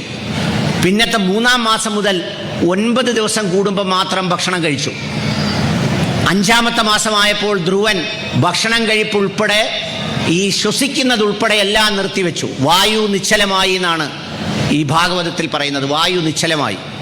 അത് കണ്ട് എല്ലാവരോടും കൂടി ബ്രഹ്മാവിൻ്റെ അടുത്ത് ചെന്നു. ബ്രഹ്മാവാണല്ലോ ഒരു ജനകീയ ദൈവം. ഞാൻ ഈ ഭാഗവതം വായിച്ച് ചെല്ലുമ്പോൾ എനിക്ക് തോന്നിയിട്ടുള്ളത് ആർക്കും ഓടിച്ചെല്ലാൻ ഒക്കുന്നത് അദ്ദേഹമാണ്. ശിവന്റെ അടുത്തോട്ട് പെട്ടെന്ന് ഓടിച്ചെല്ലാനൊക്കത്തില്ല, വിഷ്ണുവിൻ്റെ അടുത്തോട്ടും പെട്ടെന്ന് പറ്റത്തില്ല. അവരൊക്കെ VIP-കളാണ്. ബ്രഹ്മാവാണ് എപ്പോഴും അവൈലബിൾ ആയിട്ടുള്ളത്. അങ്ങനെ ബ്രഹ്മാവിൻ്റെ അടുത്ത് ചെന്നു. ബ്രഹ്മാവ് ശിവന്റെ അടുത്ത് കൊണ്ടുപോയി. അവസാനം വിഷ്ണുവിൻ്റെ അടുത്ത് ചെന്നു. അപ്പോൾ വിഷ്ണു പറഞ്ഞു, ഈ 5 വയസ്സുകാരൻ്റെ തപസ് അതാണ് വായുവിനെ നിശ്ചലമാക്കിയത്. ഞാൻ ഉടൻ തന്നെ പ്രത്യക്ഷപ്പെട്ട് അവന് വേണ്ട വരം കൊടുക്കാമെന്ന് പറഞ്ഞു. അങ്ങനെ പ്രത്യക്ഷപ്പെട്ടു, വരം കൊടുത്തു. 26,000 വർഷം മൃത്യുവില്ലാതെ രാജ്യം ഭരിക്കാനുള്ള അവകാശം കൊടുത്തു. അങ്ങനെ ധ്രുവൻ കാട്ടിൽ നിന്ന് തിരിച്ചു വന്ന് ഉത്താനപാത മഹാരാജാവിന് ശേഷം അവിടുത്തെ രാജാവായി 26 വർഷം ജീവിച്ചു. 2ാം ഭാര്യയുടെ മകൻ ഉത്തമൻ കല്യാണം കഴിച്ചില്ല. കാട്ടിൽ പോയിട്ട് യക്ഷികളുമായിട്ട് യുദ്ധം ചെയ്ത് അവിടെ വെച്ച് മരിച്ചു, യക്ഷകരുമായി. അമ്മയും ഇതറിഞ്ഞ് കാട്ടിലേക്ക് പോയി, അമ്മയും മരിച്ചു. ഇതിലെ ഗുണപാഠങ്ങളാണ് ഞാൻ പറഞ്ഞു വരുന്നത്. അതായത് ഏതൊരു മകനെയാണോ ആക്ഷേപിച്ചിറക്കി വിട്ടത് അവൻ രാജാവുകയും സ്വന്തം മകൻ വിവാഹം പോലും കഴിക്കാതെ ഏറ്റുമുട്ടലിൽ കൊല്ലപ്പെടുകയും ചെയ്തു. 26,000 വർഷം ഭരിച്ച ശേഷം ഈ പറയുന്ന ധ്രുവൻ വിഷ്ണുപാദം പൂകി ധ്രുവനക്ഷത്രമായി മാറി. അങ്ങനെ ധ്രുവനക്ഷത്രമായി വിഷ്ണുവാണ് സപ്തർഷികൾക്കൊപ്പം ആകാശത്ത് ധ്രുവനെ പ്രതിഷ്ഠിച്ചത്. അങ്ങനെയാണ് ധ്രുവനക്ഷത്രം ഉണ്ടായത്. അതായത് ഭൂമിയിൽ നന്മയാചരിച്ച് ജീവിക്കുന്നവർ നാളെ ആകാശത്തിലെ നക്ഷത്രങ്ങൾ പോലെയാകും. തിരുക്കുറൾ എന്ന് പറയുന്ന തമിഴ് കൃതിയിൽ പറയുന്നുണ്ട്, വിണ്ണുലകിൽ വിധിയോടെ ധർമ്മമോട് വാഴുവോർ വിണ്ണൂരിൽ ഒരുവരായി തീർന്നിടും. അതായത് ഭൂമിക്കും ആകാശത്തിനുമിടയിൽ ധർമ്മം പാലിച്ച് ജീവിക്കുന്ന മനുഷ്യർ നാളെ ആകാശത്തിലെ നക്ഷത്രങ്ങൾ പോലെ ആയിത്തീരും. അതിന് ധർമ്മം പാലിച്ച് ജീവിക്കാൻ നമുക്കാവണം. അങ്ങനെ ധർമ്മം പാലിച്ച് ജീവിച്ചത് കൊണ്ടാണ് ധ്രുവ നക്ഷത്രം എന്ന പേരിൽ ഒരു നക്ഷത്രമായി ധ്രുവൻ നിൽക്കുന്നതെന്ന് ഭാഗവതം പറയുന്നു. നമ്മളൊക്കെയും ഇത്തരത്തിലുള്ള ചിന്തകളോടുകൂടി വേണം ഭക്തിയെയും പ്രാർത്ഥനയെയും സമീപിക്കാൻ. ഈ ഭക്തിയെക്കുറിച്ചും പ്രാർത്ഥനയെക്കുറിച്ചും ഇങ്ങനെ പ്രസംഗിക്കാൻ വരുന്നതിനെക്കുറിച്ചുമൊക്കെ ചിന്തിച്ചപ്പോൾ എൻ്റെ മനസ്സിൽ ഒരു 12ഓളം കൃത്യമായ പോയിന്റുകൾ, ഒരുപക്ഷെ ഭാഗവതത്തിലോ രാമായണത്തിലോ അല്ലെ മറ്റ് കൃതികളിലോ ഒക്കെ പരന്നു കിടക്കുന്ന, വിവിധ മതങ്ങളുടെ ഗ്രന്ഥങ്ങളിൽ പരന്നു കിടക്കുന്ന മാനവികതയുടെയും മനുഷ്യത്വത്തിൻ്റെയും ധർമ്മത്തിൻ്റെയും നീതിയുടെയും ഒക്കെ അടയാളമായ ചില പോയിന്റുകൾ, ചില പ്രധാനപ്പെട്ട സംഗതികൾ, നിർദ്ദേശങ്ങൾ നിങ്ങളുമായി പങ്കുവെക്കണമെന്ന് വിചാരിച്ചു. അതുകൂടി പറഞ്ഞുകൊണ്ടാണ് ഞാൻ ഇന്നത്തെ എൻ്റെ പ്രഭാഷണം അവസാനിപ്പിക്കുന്നത്. അതിലൊന്നാമത്തേത്, ബാഹ്യമായ ചേഷ്ടകളല്ല, ആന്തരികമായ സ്വച്ഛതയാണ് മതം. ബാഹ്യമായ ചേഷ്ടകളല്ല, ബാഹ്യമായ ചേഷ്ടകൾ പ്രകടനമാണ്. ബാഹ്യമായ ചേഷ്ടകളല്ല, മനസ്സിൻ്റെ ഉള്ളിൽ ആന്തരികമായി നമുക്കുണ്ടാകുന്ന ബോധ്യമാണ് യഥാർത്ഥത്തിൽ മതവിശ്വാസം. നമ്മൾ കുറേ കുറിവാരിയിട്ടു, നമുക്ക് കുറച്ച് നിസ്കാരത്തഴമ്പ് കോഴിമുട്ടയുടെ കൂട്ടുണ്ട്, നമ്മുടെ തലയിൽ തൊപ്പിയുണ്ട്, നമുക്ക് ദീശയുണ്ട്, പൂടയുണ്ട്, രോമമുണ്ട്. നമുക്ക് മാത്രമല്ല, ആടിനുമുണ്ട് പൂട, പട്ടിക്കുമുണ്ട് പൂട. നമ്മൾ കുറേ വസ്ത്രം ധരിച്ചു, ഒരു കറുത്ത ഡ്രസ്സ് എടുത്ത് നമ്മൾ ഇട്ടു, പർദ എന്ന് അതിനെ പേര് വിളിച്ചു, കാഷായ വസ്ത്രം ധരിച്ചു. ഇതൊക്കെ ബാഹ്യമായ ചേഷ്ടകളാണ്. ഈ ബാഹ്യമായ ചേഷ്ടകൾ കൊണ്ട് ആന്തരികമായ സമാധാനം ഉണ്ടാവില്ല. മനുഷ്യന്റെ ഉള്ളിൽ ആന്തരികമായ സമാധാനമാണ് ഉണ്ടാകേണ്ടത്. അതുണ്ടാകണമെങ്കിൽ എന്തു വേണം? ഭൗതിക വസ്തുക്കളോടുള്ള ഒരു സമീപനം മാറണം. ബാഹ്യ ചേഷ്ടകൾ വെച്ച് നോക്കിയാൽ എല്ലാവർക്കും ഒരുപാട് മതമുണ്ട്. നിങ്ങൾ ഏത് അമ്പലത്തിൽ നോക്കൂ, ഏത് പള്ളിയിൽ നോക്കൂ, എന്തെല്ലാം ആചാരങ്ങൾ, എന്തെല്ലാം അനുഷ്ഠാനങ്ങൾ, എന്തെല്ലാം സംഗതികളാണ് കാണുന്നത്. പക്ഷേ മനസ്സിൻ്റെ ഉള്ളിൽ മതത്തിൻ്റെ മൂല്യം, അതിൻ്റെ സ്നേഹം, അതിൻ്റെ സന്തോഷം, അതിൻ്റെ നീതി, അതിൻ്റെ ധർമ്മമുണ്ടെങ്കിൽ മാത്രമേ മനസ്സിന് സമാധാനമുള്ളൂ. അതാണ് യഥാർത്ഥ മതം. അല്ലാത്തതെല്ലാം കളിപ്പിക്കലാണ്. അങ്ങനെ യഥാർത്ഥ മതമുള്ള ഒരാളിന് വേറൊരു മതക്കാരനോട് പകയും വിദ്വേഷവും തോന്നൂല, അവന് വെറുപ്പ് തോന്നൂല. അവൻ ഞാൻ നേരത്തെ പറഞ്ഞതുപോലെ ധർമ്മം ആചരിച്ച് ജീവിക്കുന്നവനായിരിക്കും. അതിനാണ് അവനവൻ്റെ ഉള്ളിലേക്ക് നോക്കേണ്ടത്. ശ്രീനാരായണ ഗുരുദേവൻ എന്തിനാണ് ആത്മോപദേശ ശതകം എഴുതിയത്? എന്തിനാണ് ആത്മോപദേശ ശതകം എഴുതിയത്? ആത്മാവിനോട് ഉപദേശിക്കാനാണ്, സ്വന്തം ആത്മാവിനോട്, അന്യനെ ഉപദേശിക്കാനല്ല. നമുക്കെല്ലാവർക്കും ഉള്ള സ്ഥിതി എന്താ? അന്യന്റെ കാര്യത്തിൽ നമ്മൾ മാർക്കിടും. ഓ, അവള് കപടഭക്തി, അവൾ അമ്പലവാസി, അവൾ പള്ളിക്കുറ്റി. നമ്മളോ? നമ്മൾ മുതുപള്ളിക്കുറ്റി, നമ്മൾ മുതു അമ്പലവാസി. നമ്മുടെ ഉള്ളിൽ എന്തുണ്ട്? നമ്മുടെ ഉള്ളിൽ ഈ ബാഹ്യമായ ചേഷ്ടകളല്ലാതെ എനിക്കിപ്പോൾ ഒരു മുസ്ലിയാർ വേഷം ധരിക്കുന്നതിന് ഒരു പാടുമില്ല. വളരെ പെട്ടെന്ന് ധരിക്കാം. നിങ്ങൾക്കൊരു സ്വാമിയാവണമെങ്കിൽ നിങ്ങൾ ചിലപ്പോൾ പറയത്തില്ലയോ? അങ്ങനെ വരുമ്പോൾ എന്താണെന്നറിയാമോ? നമ്മുടെ നാട്ടിലൊക്കെ ചെല്ല വിളിക്കുന്ന ഒരു പേരുണ്ട്, ഷെയ്ത്താൻ സ്വാമി, ഷെയ്ത്താൻ മുസ്ലിയാർ എന്നൊക്കെ. കാരണം കയ്യിലിരിക്കുന്നത് ഷെയ്ത്താൻ്റെ പണിയാണ്, സാത്താൻ്റെ പണി. പക്ഷേ രൂപം മുസ്ലിയാരുടെ രൂപമാണ്, സ്വാമിയുടെ രൂപമാണ്. പോറ്റി എന്നാ പേര്. എനിക്ക് ചിരി വന്നു. ശബരിമലയിൽ സ്വർണം മോഷിച്ച പോറ്റിയോട് ഉച്ചയ്ക്ക് ആഹാരത്തിന് എന്തോ കഴിക്കാൻ വേണമെന്ന് ചോദിച്ചപ്പോൾ പറഞ്ഞ് നോൺ വെജിറ്റേറിയൻ ഒന്നും വേണ്ട, തൈര് മതിയെന്ന്. എന്ന് പറഞ്ഞാൽ അതിലുണ്ട് ഭക്തി, പക്ഷേ മോഷ്ടിച്ചതിൽ ഭക്തിയില്ല. അപ്പം അതുകൊണ്ട് ശ്രീനാരായണ ഗുരുദേവൻ ആത്മോപദേശ ശതകം എഴുതിയതും, ശ്രീനാരായണ ഗുരുദേവൻ അവനവൻ്റെ ആത്മാവിനുള്ളിലേക്ക് നോക്കാൻ പറഞ്ഞതും, അവനവൻ്റെ ആത്മാവിനെ തിരിച്ചറിയാൻ പറഞ്ഞതുമെല്ലാം ഇതിനു വേണ്ടിയിട്ടാണ്. നമ്മുടെ അകത്തുള്ള കിതാബാണ് കിതാബ്. ഇപ്പോൾ ഒരുപാട് പേര് ഞാൻ പറഞ്ഞില്ലേ, ഭാഗവതം വായിക്കുന്നു, കേൾക്കുന്നു, മനുഷ്യനായോ? അവനൊരു നല്ല ദൈവവിശ്വാസിയായോ? അവൻ നല്ലൊരു ഭക്തനായോ? ഒത്തിരി കേൾക്കുന്നുണ്ട്. ഞാൻ ഓച്ചറ അമ്പലത്തിൽ 12 ദിവസം ഇരുന്നു, ഞാൻ കാട്ടിലമ്പലത്തിൽ 12 ദിവസം ഇരുന്നു. എന്നിട്ട് ഞാൻ തന്നെ ഇറങ്ങി, ഞാൻ തന്നെ ആലോചിക്കുക, ഇതൊക്കെ ആയിട്ട് ഞാൻ എന്താ നന്നാവാത്തതെന്ന്. ഞാൻ എന്താ നന്നാവാത്തത്? എൻ്റെ ഉള്ളിൽ മതമില്ല, എൻ്റെ ഉള്ളിൽ വിശ്വാസമില്ല, എൻ്റെ ഉള്ളിൽ സമാധാനമില്ല. അതുണ്ടായെങ്കിലേ ഇതെല്ലാം ഉണ്ടാവൂ. ക്രിസ്തുദേവൻ പറഞ്ഞ എന്താ? ദൈവരാജ്യം മനുഷ്യൻ്റെ ഉള്ളിലാണ്.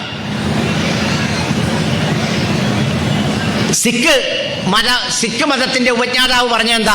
ദൈവത്തിലേക്കുള്ള പാലമാണ് ആചാരങ്ങൾ, അത് ദൈവത്തിലേക്ക് എത്തുന്നതാവണം. അപ്പം അതുകൊണ്ട് മനുഷ്യൻ്റെ ഉള്ളിൽ മതമുണ്ടാകണം, അതിനെ അന്വേഷിക്കണം. അതാണ് ഒന്നാമത്തെ പോയിന്റ്. രണ്ടാമത്തെ പോയിന്റ് എന്താണെന്നറിയാവോ? വായിക്കുന്നതല്ല, അനുഭവിക്കുന്നതാണ് യഥാർത്ഥത്തിൽ നമ്മുടെ ഉള്ളിൽ നിറയുന്നത്.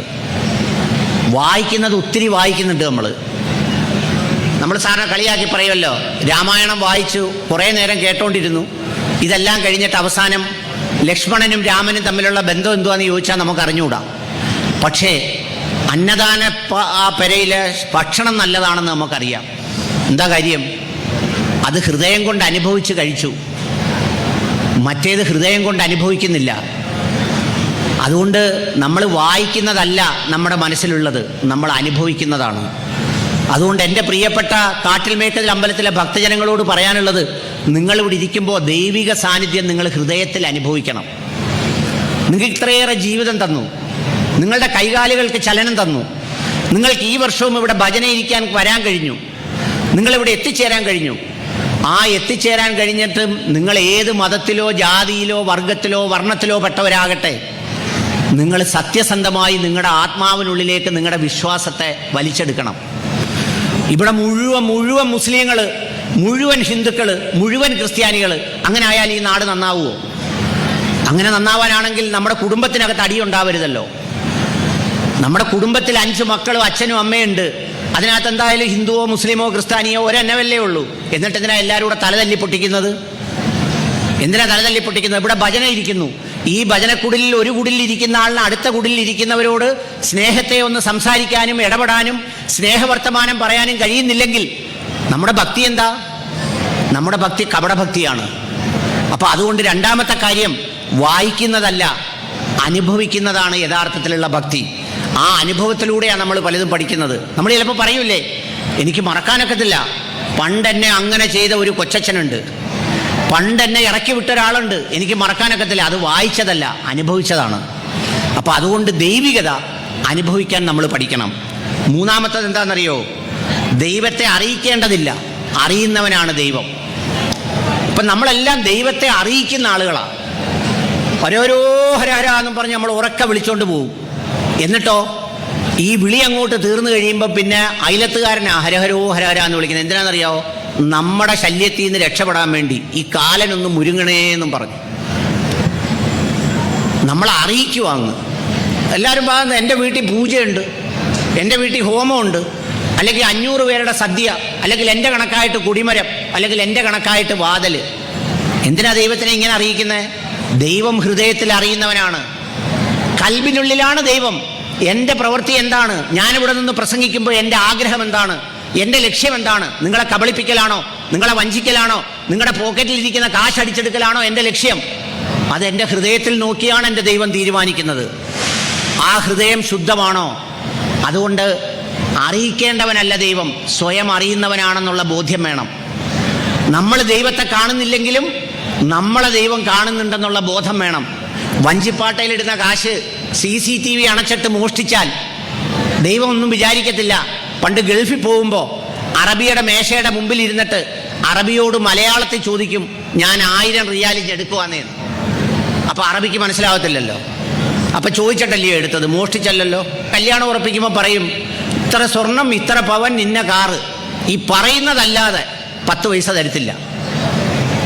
അപ്പോൾ ആദ്യം കേൾക്കുന്നവർ വിചാരിക്കും ഈ പറഞ്ഞതേ തരുവുള്ളൂ, കൂടുതൽ തരത്തില്ലെന്നാണ്. അങ്ങനല്ല, ഈ പറച്ചിൽ മാത്രമേ ഉള്ളൂ, ഒന്നും തരത്തില്ലെന്നാണ് അതിൻ്റെ അർത്ഥം. അപ്പം അങ്ങനെ ദൈവത്തെ പറ്റിക്കാൻ പറ്റില്ല. അപ്പം അതുകൊണ്ട് മൂന്നാമത്തെ കാര്യം, അറിയിക്കേണ്ടവനല്ല, അറിയുന്നവനാണ് ദൈവം. നാലാമത്തേത്, ഓരോ മതത്തിൻ്റെയും ശത്രുക്കൾ, ഓരോ മതത്തെയും മോഷ്ടിക്കുന്നവർ ആ മതക്കാർ തന്നെയാണ്. ഹിന്ദുവിൻ്റെ ശത്രു മുസ്ലിമല്ല, മുസ്ലിമിൻ്റെ ശത്രു ഹിന്ദുവല്ല, ഇവരുടെ രണ്ടുപേരെ ശത്രു ക്രിസ്ത്യാനിയല്ല. മുസ്ലിമിൻ്റെ ശത്രു കപട മുസ്ലിമാ, കള്ള മുസ്ലിമാ. ഹിന്ദുവിൻ്റെ ശത്രു കപട ഹിന്ദുവാ.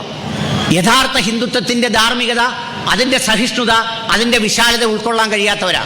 ഇപ്പോൾ ബോംബ് സ്ഫോടനം നടന്നു ഡൽഹിയിൽ. എല്ലാവർക്കും ഉണ്ട് തൊപ്പിയും താടിയും, എല്ലാവർക്കും ഉണ്ട് കറുത്ത വസ്ത്രം.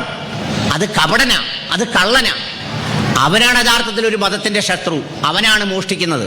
കാട്ടിൽ മേക്കതിൽ അമ്പലത്തിൽ മോഷ്ടിക്കാൻ ഏതെങ്കിലും തകളുഞ്ഞിന് പറ്റുമോ? പറ്റത്തില്ല. അതിൻ്റെ വിശ്വാസികൾ എന്ന പേരിൽ കയറുന്നവർക്കേ പറ്റൂ. ശബരിമലയെ മോഷ്ടിച്ചതാരാ? ശബരിമലയെ മോഷ്ടിച്ചതാരാ? അതിൽപ്പെട്ടവരാ. വേറൊരു പള്ളിയിൽ മോഷ്ടിക്കുന്നതാരാ? ആ മതത്തിൽപ്പെട്ടവരാ. അതുകൊണ്ട് നമ്മളെപ്പോഴും ഓർത്തിരിക്കണം, ഒരു മതത്തെ തകർക്കാനും ഇല്ലാതാക്കാനും മോഷ്ടിക്കാനും ആ മതത്തിൽപ്പെട്ടവന് മാത്രമേ കഴിയൂ. അഞ്ചാമത്തെ പോയിന്റ്, ജീവിതം നരകമാക്കി സ്വർഗം കാത്തിരിക്കുന്നതിൽ ഒരർത്ഥവുമില്ല. ജീവിതം മുഴുവൻ നരകമാക്കിയിട്ട് അവിടെ സ്വർഗം കിട്ടുമെന്നും പറഞ്ഞ് കാത്തിരിക്കുന്നതിൽ യാതൊരു കാര്യമില്ല. ചില ആളുകളുണ്ട്, അപ്പനും അമ്മയ്ക്കും 1 ഏക്കർ വസ്തുവുണ്ട്, കൊന്നാൽ അത് മക്കൾക്ക് എഴുതി കൊടുക്കത്തില്ല, അവർ ജീവിക്കാൻ സമ്മതിക്കത്തില്ല. ഞാൻ മരിച്ചു കഴിഞ്ഞ് ഏത്തോട്ടെന്നാണ് പറയുന്നത്. മരിച്ചു കഴിഞ്ഞ് ഏക്കുന്നത് ഔദാര്യമാണോ? മരിച്ചു കഴിഞ്ഞ് പിന്നെ ഞങ്ങൾക്ക് എടുത്തുകൊണ്ട് പോകാനൊക്കുവോ? അങ്ങനെ എടുത്തുകൊണ്ട് പോകാനൊക്കുമായിരുന്നെങ്കിൽ ആരെങ്കിലും ഇവിടെ വെച്ചേച്ച് പോവുമോ? എടാ, അങ്ങോട്ട് നരകത്തിലാണോ സ്വർഗത്തിലാണോ രജിസ്റ്റർ ചെയ്യേണ്ടതെന്ന് മരിക്കുന്നതിന് കുറച്ച് നാൾ മുമ്പ് ദൈവം പറഞ്ഞാൽ അപ്പോഴേ നമ്മൾ പ്രമാണം പോയി കണ്ടുപിടിച്ച് രജിസ്റ്റർ ഓഫീസിൽ പോയി ഇത് നരകത്തിലേക്കോ സ്വർഗത്തിലേക്കോ എഴുതി വെക്കത്തില്ലയോ? എന്ന് പറഞ്ഞാൽ ഇവിടെ മുഴുവൻ നരകമുണ്ടാക്കിയിട്ട്, ഇവിടെ മുഴുവൻ കുഴപ്പങ്ങളും ഉണ്ടാക്കിയിട്ട് സ്വർഗത്തിൽ നല്ല ജീവിതം കിട്ടും എന്നും പറഞ്ഞ് കാത്തിരിക്കുന്നതിൽ ഒരു കാര്യവുമില്ല. അത് 5ാമത്തെ കാര്യം. ഈ കാര്യങ്ങളൊക്കെ മനസ്സിൽ ഓർത്തിരിക്കേണ്ട കാര്യങ്ങളാണ് ഞാൻ പറഞ്ഞത്. ഇതൊന്നും ഒരു ഗ്രന്ഥത്തിൽ കാണൂല ചിലപ്പം. 6ാമത്തെ കാര്യം എന്താണെന്നറിയാവോ? ദൈവവിശ്വാസിയെ മനുഷ്യന് വിശ്വസിക്കാൻ കൊള്ളാത്തവനായി. യഥാർത്ഥ ദൈവവിശ്വാസിയെ മനുഷ്യന് വലിയ വിശ്വാസം വരേണ്ടതാ. പക്ഷെ ഇപ്പോഴത്തെ കാലത്ത് എല്ലാ ആളുകളും നമ്മൾ പറയുക, ഒരു സ്ഥലവും വീടും വിൽക്കാനുണ്ട്, തൊട്ടടുത്ത് താമസിക്കുന്നത് ഒരു ദൈവവിശ്വാസിയാന്ന് പറഞ്ഞാൽ പറയും, എൻ്റെ പൊന്നച്ചോ അതിൻ്റെ അടുത്തെങ്ങും വേണ്ട, ദൂരെ എവിടെങ്കിലും മതിയെന്ന്.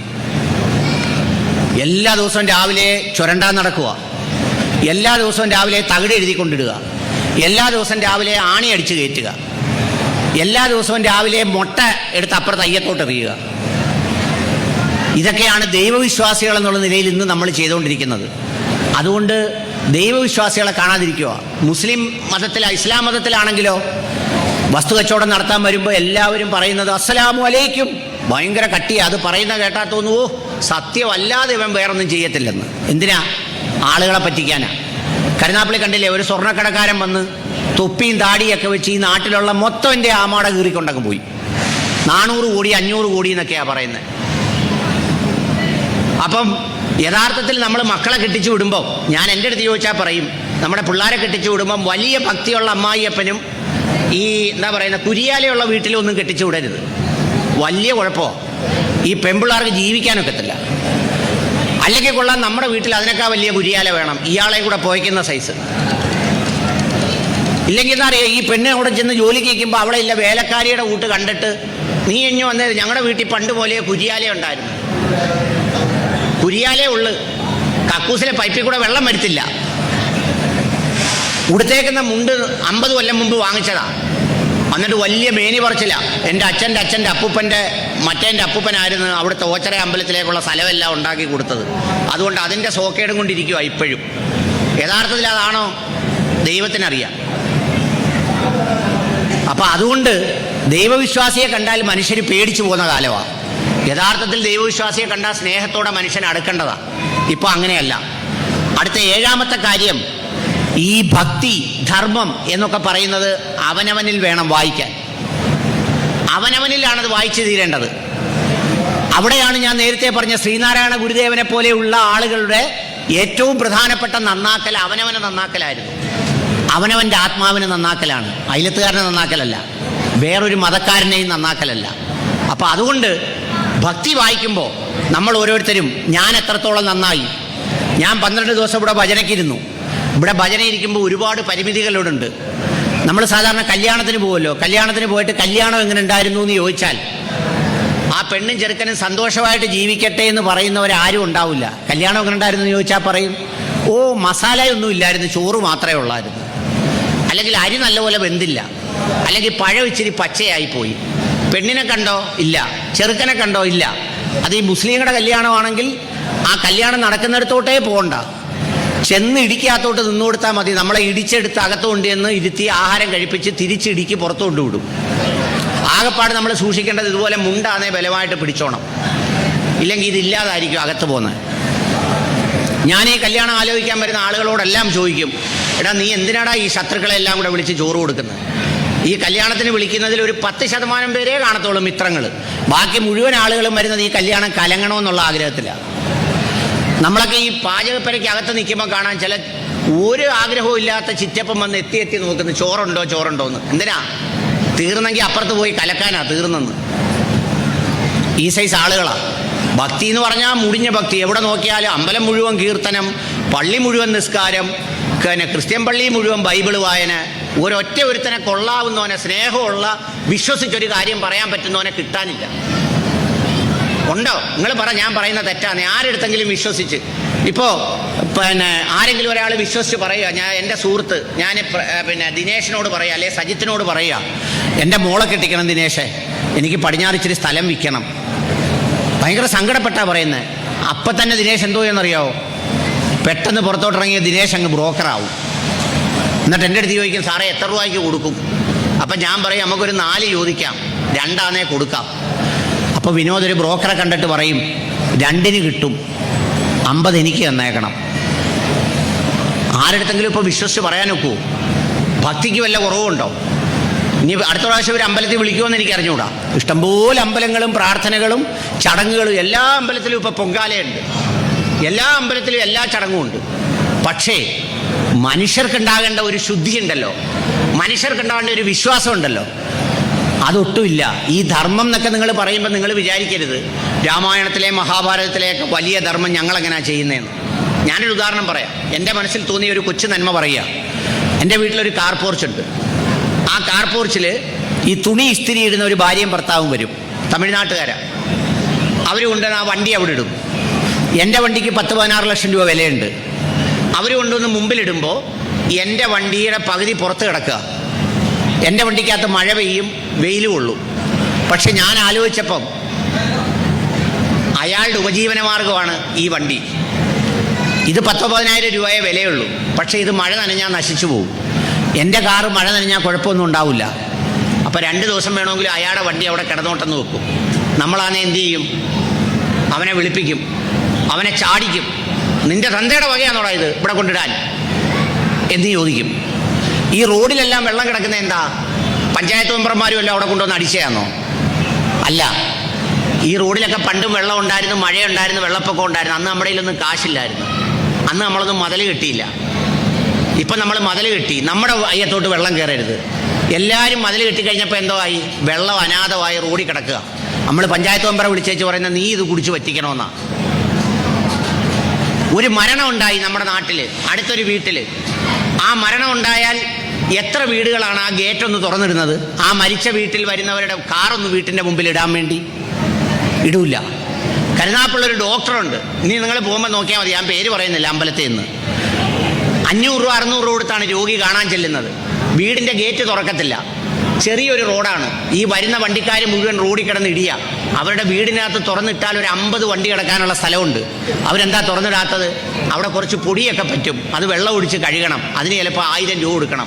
ആ 1000 രൂപ അവർക്ക് നഷ്ടപ്പെടുത്താൻ വയ്യാത്തതുകൊണ്ട് റോഡിൽ കിടക്കട്ടെ എന്നാണ് പറയുന്നത്. അവരെയും ചിലപ്പോൾ ഈ സീസണിൽ പോയാൽ എവിടെയെങ്കിലും അമ്പലത്തിൽ നിന്ന് പ്രാർത്ഥിക്കുന്നതാണ്. ഇങ്ങനെയൊക്കെയുള്ളവർ പ്രാർത്ഥിക്കാൻ വരുമ്പോൾ ദൈവം ഇറങ്ങി പടിഞ്ഞാട്ടങ്ങ് പോകും. അതാണ് സംഭവിക്കുക.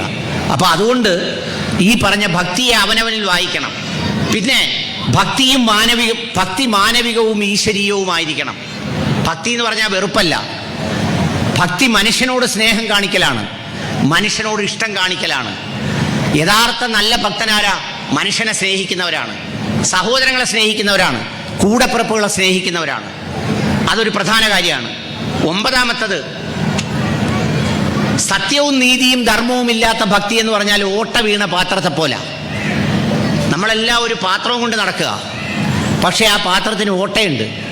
നമ്മുടെ ഭക്തി യഥാർത്ഥത്തിൽ അതിൽ തങ്ങി നിൽക്കുന്നില്ല. ആ ഭക്തി ഒഴുകിപ്പോയിക്കൊണ്ടേയിരിക്കുക, ആ ഭക്തി നമ്മളിൽ നിൽക്കുന്നില്ല. അപ്പം അതുകൊണ്ട് ഈ പറയുന്ന അവനവനെ നന്നാക്കുന്ന, അവനവനെ വായിക്കുന്ന, അവനവനെ മനസ്സിലാക്കുന്ന, അവനവനെ തിരിച്ചറിയുന്ന ഏറ്റവും പ്രധാനപ്പെട്ട ഈ ഭക്തിയെക്കുറിച്ചാണ് നമ്മൾ യഥാർത്ഥത്തിൽ മനസ്സിലാക്കേണ്ടത്. അതിലെ ദൈവത്തിൻ്റെ ഏത് മതത്തിലായിക്കോട്ടെ, ഹിന്ദു മതത്തിലായിക്കോട്ടെ, ഇസ്ലാം മതത്തിലായിക്കോട്ടെ, ക്രൈസ്തവ മതത്തിലായിക്കോട്ടെ, അവിടെ നിൽക്കുന്നവർ അവരവരുടെ ആത്മാവിനുള്ളിൽ ഭക്തിയുണ്ടോ എന്ന് സ്വയം അന്വേഷിക്കണം. നമ്മൾ എത്ര നീതിപൂർവ്വം മനുഷ്യരോട് പെരുമാറുന്നുണ്ടെന്ന് അന്വേഷിക്കണം. നമ്മുടെ സാന്നിധ്യം കാരണം എത്ര പേർക്ക് സന്തോഷം ഉണ്ടാകുന്നു, വിഷമം ഉണ്ടാകുന്നു എന്നുള്ളതിനെക്കുറിച്ച് നമ്മൾ ആലോചിക്കണം. ഈ അടുത്ത സമയത്ത് 90 വയസ്സുള്ള ഒരു അമ്മ രാത്രി 1:30 മണിക്ക് മരിച്ചെന്നും പറഞ്ഞ് മക്കളെല്ലാം കൂടെ ഈ മുഖവും കെട്ടി കയ്യും കാലും എല്ലാം കെട്ടി. ഇച്ചിരി കഴിഞ്ഞപ്പോൾ അമ്മ അനങ്ങി. സംഗതി അമ്മയുടെ ശീലങ്ങൾ ബാക്കി വായിച്ച് നോക്കിയപ്പോൾ പ്രത്യേകത എന്താണെന്നറിയാവോ? അമ്മുമ്മ രാത്രി 6 മണിക്ക് ഉറങ്ങും, എന്നിട്ട് 1 മണിയാകുമ്പോൾ ഉണരും. എല്ലാ മരുമക്കളെയും വിളിച്ചുണർത്തിയിട്ട് കാപ്പി ഇട്ട് തരാൻ പറയും. അങ്ങനെയുള്ള ഒരു അമ്മുമ്മ ആയതുകൊണ്ട് 12 മണിയായപ്പോൾ അമ്മുമ്മയുടെ ശ്വാസം ഇച്ചിരി ഒന്ന് കുറഞ്ഞെന്ന് തോന്നിയപ്പോൾ മരുമക്കളെല്ലാം കൂടെ താടി അങ്ങ് കിട്ടി.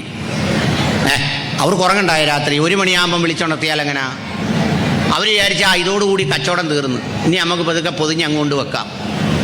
നിങ്ങളൊക്കെ വിചാരിക്കുന്നത് എന്തോ, ഈ ലോകത്ത് നമ്മളൊക്കെ മരിച്ചവരെ ഓർത്ത് കരയും. 2 കഥയും കൂടെ പറഞ്ഞ് ഞാൻ നിർത്തിയേക്കാം. മരിച്ചവരെ ഓർത്ത് കരയും, പക്ഷേ ഈ ഭൂമിയിൽ മരിച്ചവരെല്ലാം കൂടെ തിരിച്ചു വന്നാലുള്ള അവസ്ഥ എന്തോന്ന് ആലോചിച്ചു. നമ്മൾ ഓടിച്ചിട്ട് അടിച്ച് കൊല്ലും അവരെ.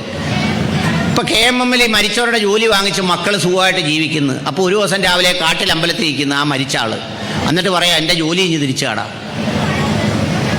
കൊടുക്കുവോ? ഈ ഭർത്താവിനെ മരിച്ചു കൊണ്ടുപോകുമ്പോൾ ഭാര്യ കരയുമല്ലോ, എൻ്റെ ചേട്ടനെ കൊണ്ടുപോകല്ലേ, എൻ്റെ ചേട്ടനെ കൊണ്ടുപോകല്ലേ എന്ന് പറഞ്ഞു. അപ്പോൾ ഈ കൊണ്ടുപോകുന്ന ബോഡി തിരിച്ച് കൊണ്ടുവന്നിട്ട് പറയും, എന്നാൽ ഒരു കാര്യം ചെയ്യും, നീയൂടെ വാ, അതിൻ്റെ അടുത്തൊരു കുഴി ഒഴിവുണ്ട്, നിന്നെയും കൂടെ കൊണ്ടുപോകാമെന്ന് പറഞ്ഞാൽ ആ കരച്ചിൽ നിർത്തിയിട്ട് ഭാര്യ പിന്നെ എങ്ങനെ കരയുമെന്നറിയാവോ? കൊണ്ടുപോയിക്കോ, പെട്ടെന്ന് കൊണ്ടുപോയിക്കോ, എളുപ്പം അങ്ങ് കൊണ്ടുപോയിക്കോ. ഇപ്പോൾ ഇവിടെ കാട്ടിലമ്പലത്തിൽ ഭജന ഇരിക്കാൻ വരുന്നു ഒരാൾ പ്രാർത്ഥിച്ച്, ദൈവമേ ഭജന ഇരിക്കുന്ന നേരത്ത് നല്ല പ്രാർത്ഥനയുടെ സമയത്ത് എന്നെ മരിപ്പിക്കണേ. ദൈവം കേട്ട് ഈ ഭജനപ്പരയിൽ ഇരിക്കുമ്പോൾ രാത്രി വന്ന് ചോദിക്കുക, നീ എപ്പോഴും പ്രാർത്ഥിക്കുന്നതല്ലയോ, ഇപ്പം ഇനി പിടിക്കട്ടെ. എന്തുവാ ദൈവമേ കാണിക്കുന്നത്? അങ്ങനെ പറഞ്ഞെന്നും പറഞ്ഞ് ഇപ്പം പിടിക്കാനാണോ പറഞ്ഞത്? 10-15 കൊല്ലം കഴിഞ്ഞ് പിടിച്ചാൽ മതി, പിടിക്കുമ്പോൾ അങ്ങനെ പിടിക്കണേന്നാണ് പറഞ്ഞത്. ഇത്രയൊക്കെ ഉള്ളൂ നമ്മുടെ ഈ വിശ്വാസത്തിൻ്റെ ബലം എന്ന് പറയുന്നത്. അപ്പം അതുകൊണ്ട് എൻ്റെ പ്രിയപ്പെട്ട ഭക്തജനങ്ങളോട് പറയാനുള്ളത്, ഞാൻ ഈ നേരത്തെ പറഞ്ഞതുപോലെ നമ്മളെ കൊണ്ടൊരു ശല്യം ഉണ്ടാവരുത്. നമ്മൾ ഈ ഭൂമിയിൽ ജീവിച്ച് സന്തോഷത്തോടെ യാത്രയായി പോകുമ്പോൾ വേറൊരാൾക്കൊരു പ്രയാസം ഉണ്ടാവരുത്. നമ്മളെ കൊണ്ട് ഉപകാരമേ ഉണ്ടാവുള്ളൂ. നിങ്ങൾ ഈ പ്രസംഗിക്കുന്നവരെ ഒന്നും കേൾക്കണ്ട. ഈ കഴിഞ്ഞ ദിവസങ്ങളിലൊക്കെ നിങ്ങളെല്ലാവരും ഇപ്പം മൊബൈൽ ഉപയോഗിക്കുന്നവരാണല്ലോ. ഒരു ഭാര്യയും ഭർത്താവും കൂടെ ഒരുപാട് ആളുകളെ നന്നാക്കുന്ന വീഡിയോ ഒക്കെ ചെയ്യുന്ന ആളുകളായിരുന്നു. അവസാനം അവർ തമ്മിൽ തലയ്ക്ക് കുപ്പിയെടുത്തടിച്ച് അങ്ങോട്ടും ഇങ്ങോട്ടും ആശുപത്രിയിലായി, പിന്നെ കേസും വഴക്കും നടന്നുകൊണ്ടിരിക്കുക. ഈ പല ആളുകളുടെ ഒരു അവസ്ഥ ഇതാ. ഈ കൂടെ നിൽക്കുന്നവർ പറയുന്നത് കേട്ടും നമ്മൾ ആരുടെയെങ്കിലും പ്രകടനം കണ്ടും ഈ മൊബൈൽ ഫോണിൽ കാണുന്നതൊന്നും കണ്ട് നിങ്ങൾ ഭയപ്പെടാതെ അവനവൻ ഏകാഗ്രമായി അവനവൻ്റെ മനസ്സിനോട് ധ്യാനിച്ച് അവൻ്റെ മനസ്സിനോട് ശരിയായ ആത്മവിചാരം നടത്തി സ്വയം മാറിത്തീരുക എന്നതാണ് ഏറ്റവും പ്രധാനപ്പെട്ട കാര്യം. ഇത്രയും ദിവസം ഇവിടെ ചെലവഴിച്ചിരിക്കുമ്പോൾ അങ്ങനെ ഒരു മാറ്റം ഏതെങ്കിലും ഒരു കാര്യത്തിൽ നിങ്ങൾക്കുണ്ടാകുന്നെങ്കിൽ അതാണ് ഏറ്റവും പ്രധാനപ്പെട്ടത്. നിങ്ങൾക്കെല്ലാവർക്കും ഏറ്റവും ഹൃദ്യമായ വൃശ്ചികത്തിൻ്റെ ഈ പറയുന്ന മനോഹരമായ ദിവസത്തിൻ്റെ ഒരു പ്രാർത്ഥനയും സന്തോഷവും ഒക്കെ നിങ്ങളുമായി പങ്കുവെക്കാൻ കൂടിയാണ് ഞാൻ വന്നത്. ഇതെൻ്റെ നാട് കൂടിയാണ്, എൻ്റെ പ്രദേശം കൂടിയാണ്. നമ്മൾ പലപ്പോഴും പല മനുഷ്യരെയും നോക്കുമ്പോൾ ഭയങ്കരമായ വേദനയുണ്ട്. പല കുടുംബങ്ങളിലും സാഹോദര്യ ബന്ധം ഒട്ടുമില്ലാത്ത സ്ഥിതിയുണ്ട്. സഹോദരന്മാർ തമ്മിൽ വലിയ ശത്രുത, വലിയ പിണക്കം. പക്ഷേ ദേവാലയങ്ങളിലെല്ലാം വലിയ ആചാരം, അനുഷ്ഠാനങ്ങൾ, പ്രാർത്ഥനകൾ ഒക്കെ നടക്കുന്നു. ഈ അമ്പലത്തിലും പള്ളിയിലും ഒക്കെ പോകുന്ന ആളുകളുടെ മുഖത്ത് നോക്കൂ. അവരെ മുഖത്ത് നോക്കിയാലും അവരുടെ മുഖം ഈ കാപ്പി നെയ്യപ്പം പോലെ ഇരിക്കുക. യഥാർത്ഥത്തിൽ നിഷ്കളങ്കമായ ഒരു ചിരിയൊക്കെ വരേണ്ടത് അമ്പലത്തിലും പള്ളിയിലും ഒക്കെ വരുമ്പോൾ. ഇത് അപ്പോഴും വലിയ കടുപ്പത്തിലാണ്. എന്താണെന്നറിയാവോ? മനസ്സ് നിറയെ മത്സരം, പക, വിദ്വേഷം, അത്തരം കാര്യങ്ങൾ വെച്ചുകൊണ്ട് നമ്മൾ ഭക്തിയെ സമീപിച്ചാൽ, നമ്മൾ ക്ഷേത്രത്തെ സമീപിച്ചാൽ, അതുപോലെ തന്നെ ഈ വിദ്വേഷം, വെറുപ്പ്, ഇതിനൊന്നും ഒരു പ്രസക്തിയില്ല. ശ്രീനാരായണ ഗുരുദേവൻ ഒരിക്കൽ ഈ സി കേശവൻ എന്ന് പറയുന്ന അദ്ദേഹത്തിൻ്റെ ശിഷ്യനോട് ചോദിച്ചു. അദ്ദേഹത്തിനോട് പറഞ്ഞു, ഒരു ആത്മവിചാരം പോലെ പറഞ്ഞതാ. അതായത് ബുദ്ധൻ്റെ കാലത്ത് ഹിംസ വളരെ കൂടുതലായിരുന്നു. അതുകൊണ്ടാണ് ബുദ്ധൻ അഹിംസ, കെ സി കുഞ്ഞിരാമനോടാണ്, സി കേശവനോടല്ല, കെ സി കുഞ്ഞിരാമനോട്. അതുകൊണ്ടാണ് ബുദ്ധൻ ഈ അഹിംസ പ്രചരിപ്പിച്ചത്. യേശുദേവൻ്റെ കാലത്ത് സ്നേഹം വളരെ വിരളമായിരുന്നു. അതുകൊണ്ട് യേശുദേവൻ സ്നേഹത്തെക്കുറിച്ച് സംസാരിച്ചു. നിന്നെ നിൻ്റെ അയൽക്കാരെ പോലെ സ്നേഹിക്കുക, അവരോട് നന്മ ചെയ്യുക എന്നൊക്കെ പറഞ്ഞു. പ്രവാചകനായ മുഹമ്മദ് നബിയുടെ കാലത്ത് സാഹോദര്യം വളരെ കുറവായിരുന്നു. അതുകൊണ്ട് പ്രവാചകൻ സഹോദരന്മാരെക്കുറിച്ച് കൂടുതൽ, സാഹോദര്യത്തെക്കുറിച്ച് കൂടുതൽ സംസാരിച്ചു. ഞാൻ എൻ്റെ പ്രിയപ്പെട്ട ഹിന്ദു സമൂഹത്തിലെ ആളുകളോട്, എൻ്റെ പ്രിയപ്പെട്ട അമ്മമാരോട്, സഹോദരന്മാരോട് ഏറ്റവും വേദനയോടെ പറയുന്നൊരു കാര്യമാണ്, യഥാർത്ഥത്തിൽ ഈ പറയുന്ന സമുദായം അല്ലെങ്കിൽ ഈ പറയുന്ന ഒരു സമൂഹം ഒരു ആത്മവിചാരം നടത്തി ഒരുപാട് കാര്യങ്ങളിൽ തിരുത്തൽ വരുത്തണം. വളരെയേറെ പേർ മദ്യപിക്കുന്നവരുണ്ട്. ആചാരങ്ങളുടെയും അനുഷ്ഠാനങ്ങളുടെയും ഭാഗമായി വളരെ കൂടുതൽ മദ്യം കഴിച്ച് വരുമാനമില്ലാതെ, തൊഴിലില്ലാതെ രോഗിയായി പോകുന്ന ഒരുപാട് പേരുണ്ട്. അനാഥ മന്ദിരങ്ങളിൽ, അഗതി മന്ദിരങ്ങളിൽ ഒരുപാട് അമ്മമാർ അത് ബാക്കി ഏത് സമുദായത്തെക്കാളും കൂടുതൽ ഹൈന്ദവ സമൂഹത്തിൽ നിന്നുള്ളവരാണ്. ഞാൻ ഈ ചവറ പഞ്ചായത്തിലുള്ള ഒരു അമ്മയെ കാണാനിടയായി. ബന്ധുക്കൾ തിരക്കുമ്പോൾ ഒരുപാട് ബന്ധുക്കളുണ്ട്, ഒരുപാട് ആളുകളുണ്ട്. മരിക്കുമ്പോൾ സഞ്ചയനം നടത്താൻ ആളുകളുണ്ട്, വലിയ വലിപ്പം പറയാൻ ആളുകളുണ്ട്. നമ്മളെന്തെങ്കിലും മാർഗമുള്ളവരാണെങ്കിൽ വലിയ വലിപ്പമൊക്കെ പറഞ്ഞ് നമ്മൾ ഇന്ന കുടുംബത്തിലെ ഇന്നാരെന്നൊക്കെ പറയും. പക്ഷേ ഈ അമ്മമാരെ ഉപേക്ഷിക്കാൻ പാടില്ല, അമ്മമാരെ അങ്ങനെ അനാഥരാക്കാൻ പാടില്ല. കാണുമ്പോൾ ഭയങ്കര സങ്കടം വരാറുണ്ട്. എൻ്റെ ഉമ്മ മരണപ്പെട്ടിട്ട് 1 വർഷം ആകുന്നതേ ഉള്ളൂ. ഓരോ നിമിഷവും ഞാൻ എൻ്റെ ഉമ്മയെ ഓർക്കാറുണ്ട്. ഓരോ നിമിഷത്തിലും തനിച്ചിരുന്ന് ആരും കാണാതെ കരയാറുണ്ട്. അപ്പം ഞാൻ ഓർക്കും, എന്തേ ഈ അമ്മമാരെ ഇങ്ങനെ കൊണ്ടുവന്ന് ഉപേക്ഷിക്കാൻ മക്കൾക്ക് തോന്നുന്നു? അവരെ വളർത്തി വലുതാക്കിയ, അവർക്ക് വേണ്ടി കഷ്ടപ്പെട്ട, അവർക്ക് വേണ്ടി ഒരുപാട് ഉറക്കമൊഴിഞ്ഞ, ഒരുപാട് പ്രയാസപ്പെട്ട നമ്മളൊക്കെ ഒരു അമ്മയുടെ വേദന അല്ലെങ്കിൽ അച്ഛൻ്റെ വേദനയൊക്കെ തിരിച്ചറിയുമ്പോഴേക്ക് അവരൊക്കെ നമ്മളിൽ നിന്ന് യാത്രയായിട്ടുണ്ടാവും. അതുകൊണ്ട് ഈ ഭജനയിരിക്കുന്ന പ്രിയപ്പെട്ടവരോട് എനിക്ക് പറയാനുള്ളത്, നിങ്ങൾ ബന്ധങ്ങളും സ്നേഹങ്ങളും നന്നാക്കുക, മനുഷ്യരെ സ്നേഹിക്കുക. അത് ഏത് ജാതിയും ഏത് മതത്തിലും പെട്ടവരാവട്ടെ. ഇന്ന് ഓച്ചിറയിലൊരു സ്ത്രീ മരിച്ചു. അവരുടെ പേര് ഷാജിദ എന്നോ മറ്റോ ആണ്. ആ സ്ത്രീ തൻ്റെ സുഹൃത്തായ വത്സലെന്നോ മറ്റോ പറയുന്ന ഒരു സുഹൃത്തിന് മരുന്നും കൊണ്ട് ആലപ്പുഴ മെഡിക്കൽ കോളേജിൽ പോയതാണ്. അത് കൊടുത്തിട്ട് മടങ്ങി വരുന്ന വഴിക്ക് കുഴഞ്ഞു വീണ് മരിച്ചു.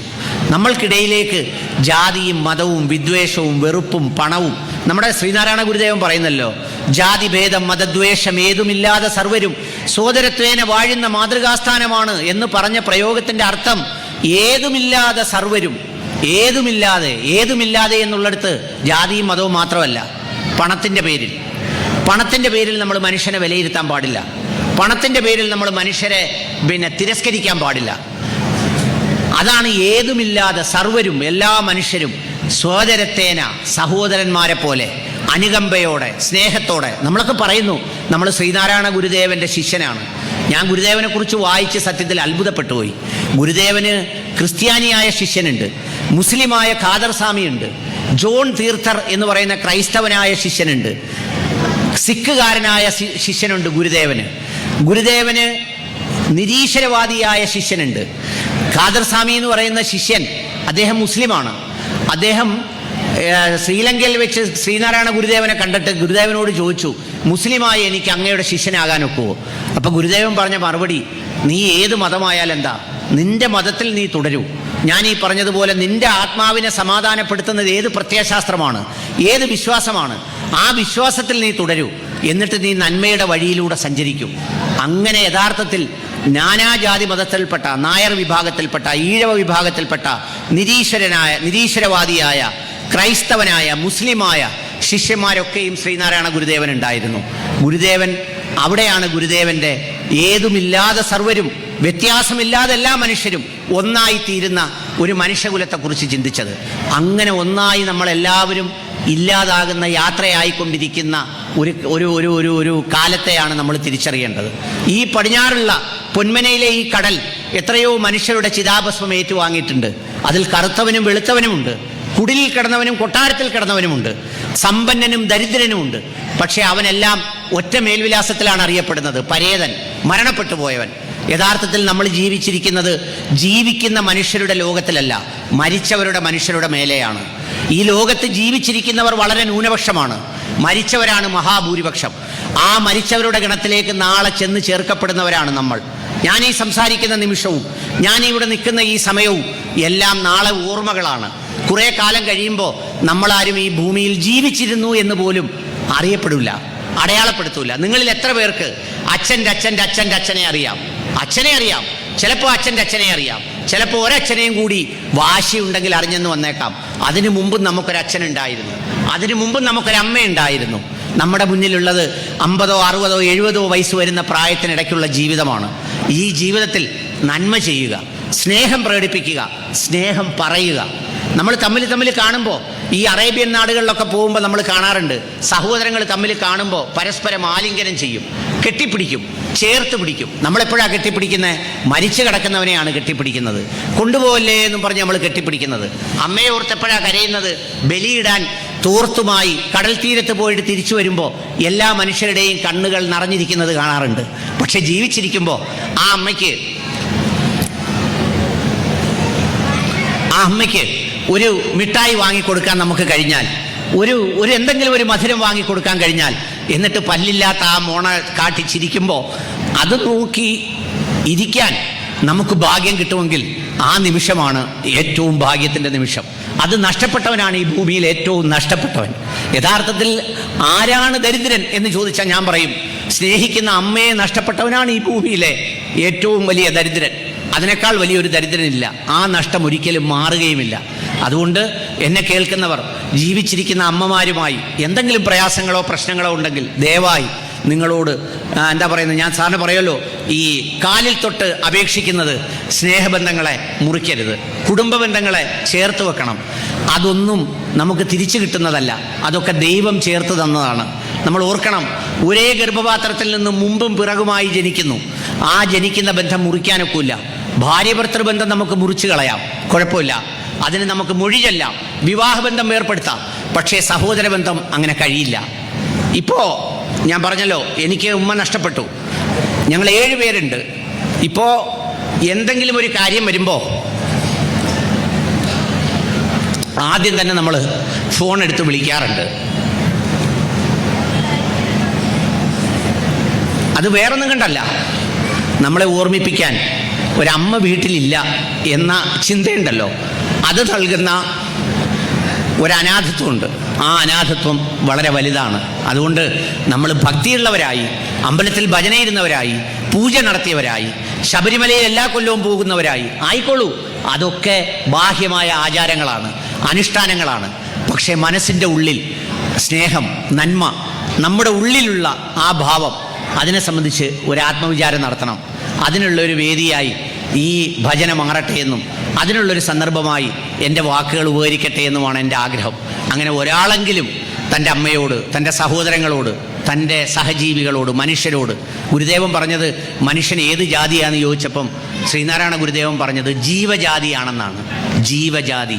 ലോകത്തൊരാളും അങ്ങനെ ഒരു പ്രയോഗം നടത്തിയിട്ടില്ല. ഞാൻ അത്ഭുതപ്പെട്ടു പോയി. ജീവജാതി, അതായത് ഒരു മനുഷ്യൻ്റെ ഉള്ളിൽ ജ്വലിക്കുന്ന ജീവനുണ്ടല്ലോ, കിഡ്നി, ലിവർ, അതുപോലെ തന്നെ അവൻ്റെ ജൈവികമായ എല്ലാ പ്രവർത്തനങ്ങളും, അതെല്ലാ മനുഷ്യരിലും സമാനമാണ്.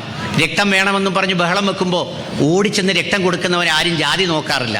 നമ്മുടെ മുന്നിലൂടെ പോകുന്ന ഒരു വാഹനാപകടം ഉണ്ടാകുമ്പോൾ അയ്യോ എന്ന് നമ്മൾ അറിയാതാക്കി പോകും. എന്താണ്? നമ്മുടെ ഉള്ളിലെ ആ ജീവൻ എന്ന് പറഞ്ഞ ജീവജാതി എന്ന് പറയുന്ന ആ മഹാഗണത്തിൽ വരുന്നത് കൊണ്ടാണ്. അതുകൊണ്ട് ആ ഗുരുദേവനൊക്കെ മഹാഋഷിയായിരുന്നു. മഹാഋഷി. സാധാരണ എല്ലാവരും സന്യാസ ദീക്ഷ വാങ്ങിക്കാറുണ്ട് ആരെ കയ്യുന്നെങ്കിലും. ഞാൻ ഗുരുദേവനെ കുറിച്ച് പഠിച്ചപ്പോൾ സന്യാസ ദീക്ഷ വാങ്ങിക്കാത്ത സ്വയംഭൂവായ ഗുരുവാണ് സാക്ഷാൽ ഗുരുദേവൻ. കാരണം സന്യാസ ദീക്ഷ വാങ്ങിച്ചാൽ പിന്നെ ആ ദീക്ഷ വാങ്ങിക്കുന്ന ആളിൻ്റെ എല്ലാ തത്വങ്ങളും പിന്തുടരേണ്ടി വരും.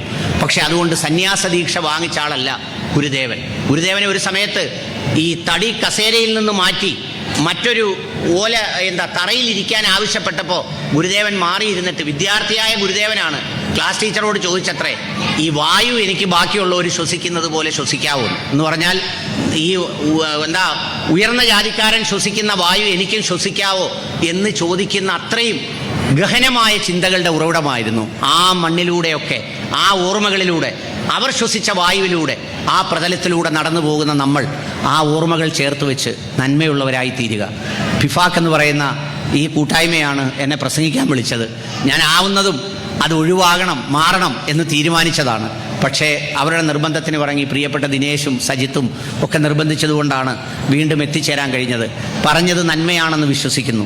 എന്തെങ്കിലും പക്വതക്കുറവോ അല്ലെങ്കിൽ മറ്റേതെങ്കിലും സംഭവിച്ചു പോയിട്ടുണ്ടെങ്കിൽ പൊറുക്കണമെന്നും എൻ്റെ മാതാപിതാക്കൾക്ക് വേണ്ടി പ്രാർത്ഥിക്കണമെന്നും അഭ്യർത്ഥിച്ചുകൊണ്ട് നിങ്ങളെ കാണാൻ കഴിഞ്ഞതിലുള്ള സന്തോഷം രേഖപ്പെടുത്തിക്കൊണ്ട് ഞാൻ എൻ്റെ വാക്കുകൾ അവസാനിപ്പിക്കുന്നു.